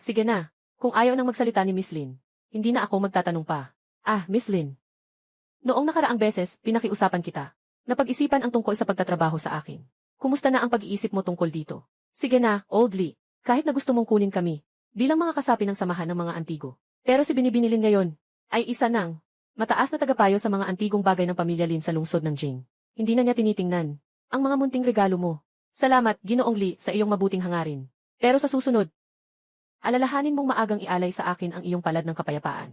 Huli na ito ngayon.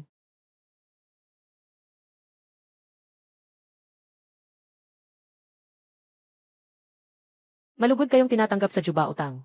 Customer, ano ang gusto mong orderin?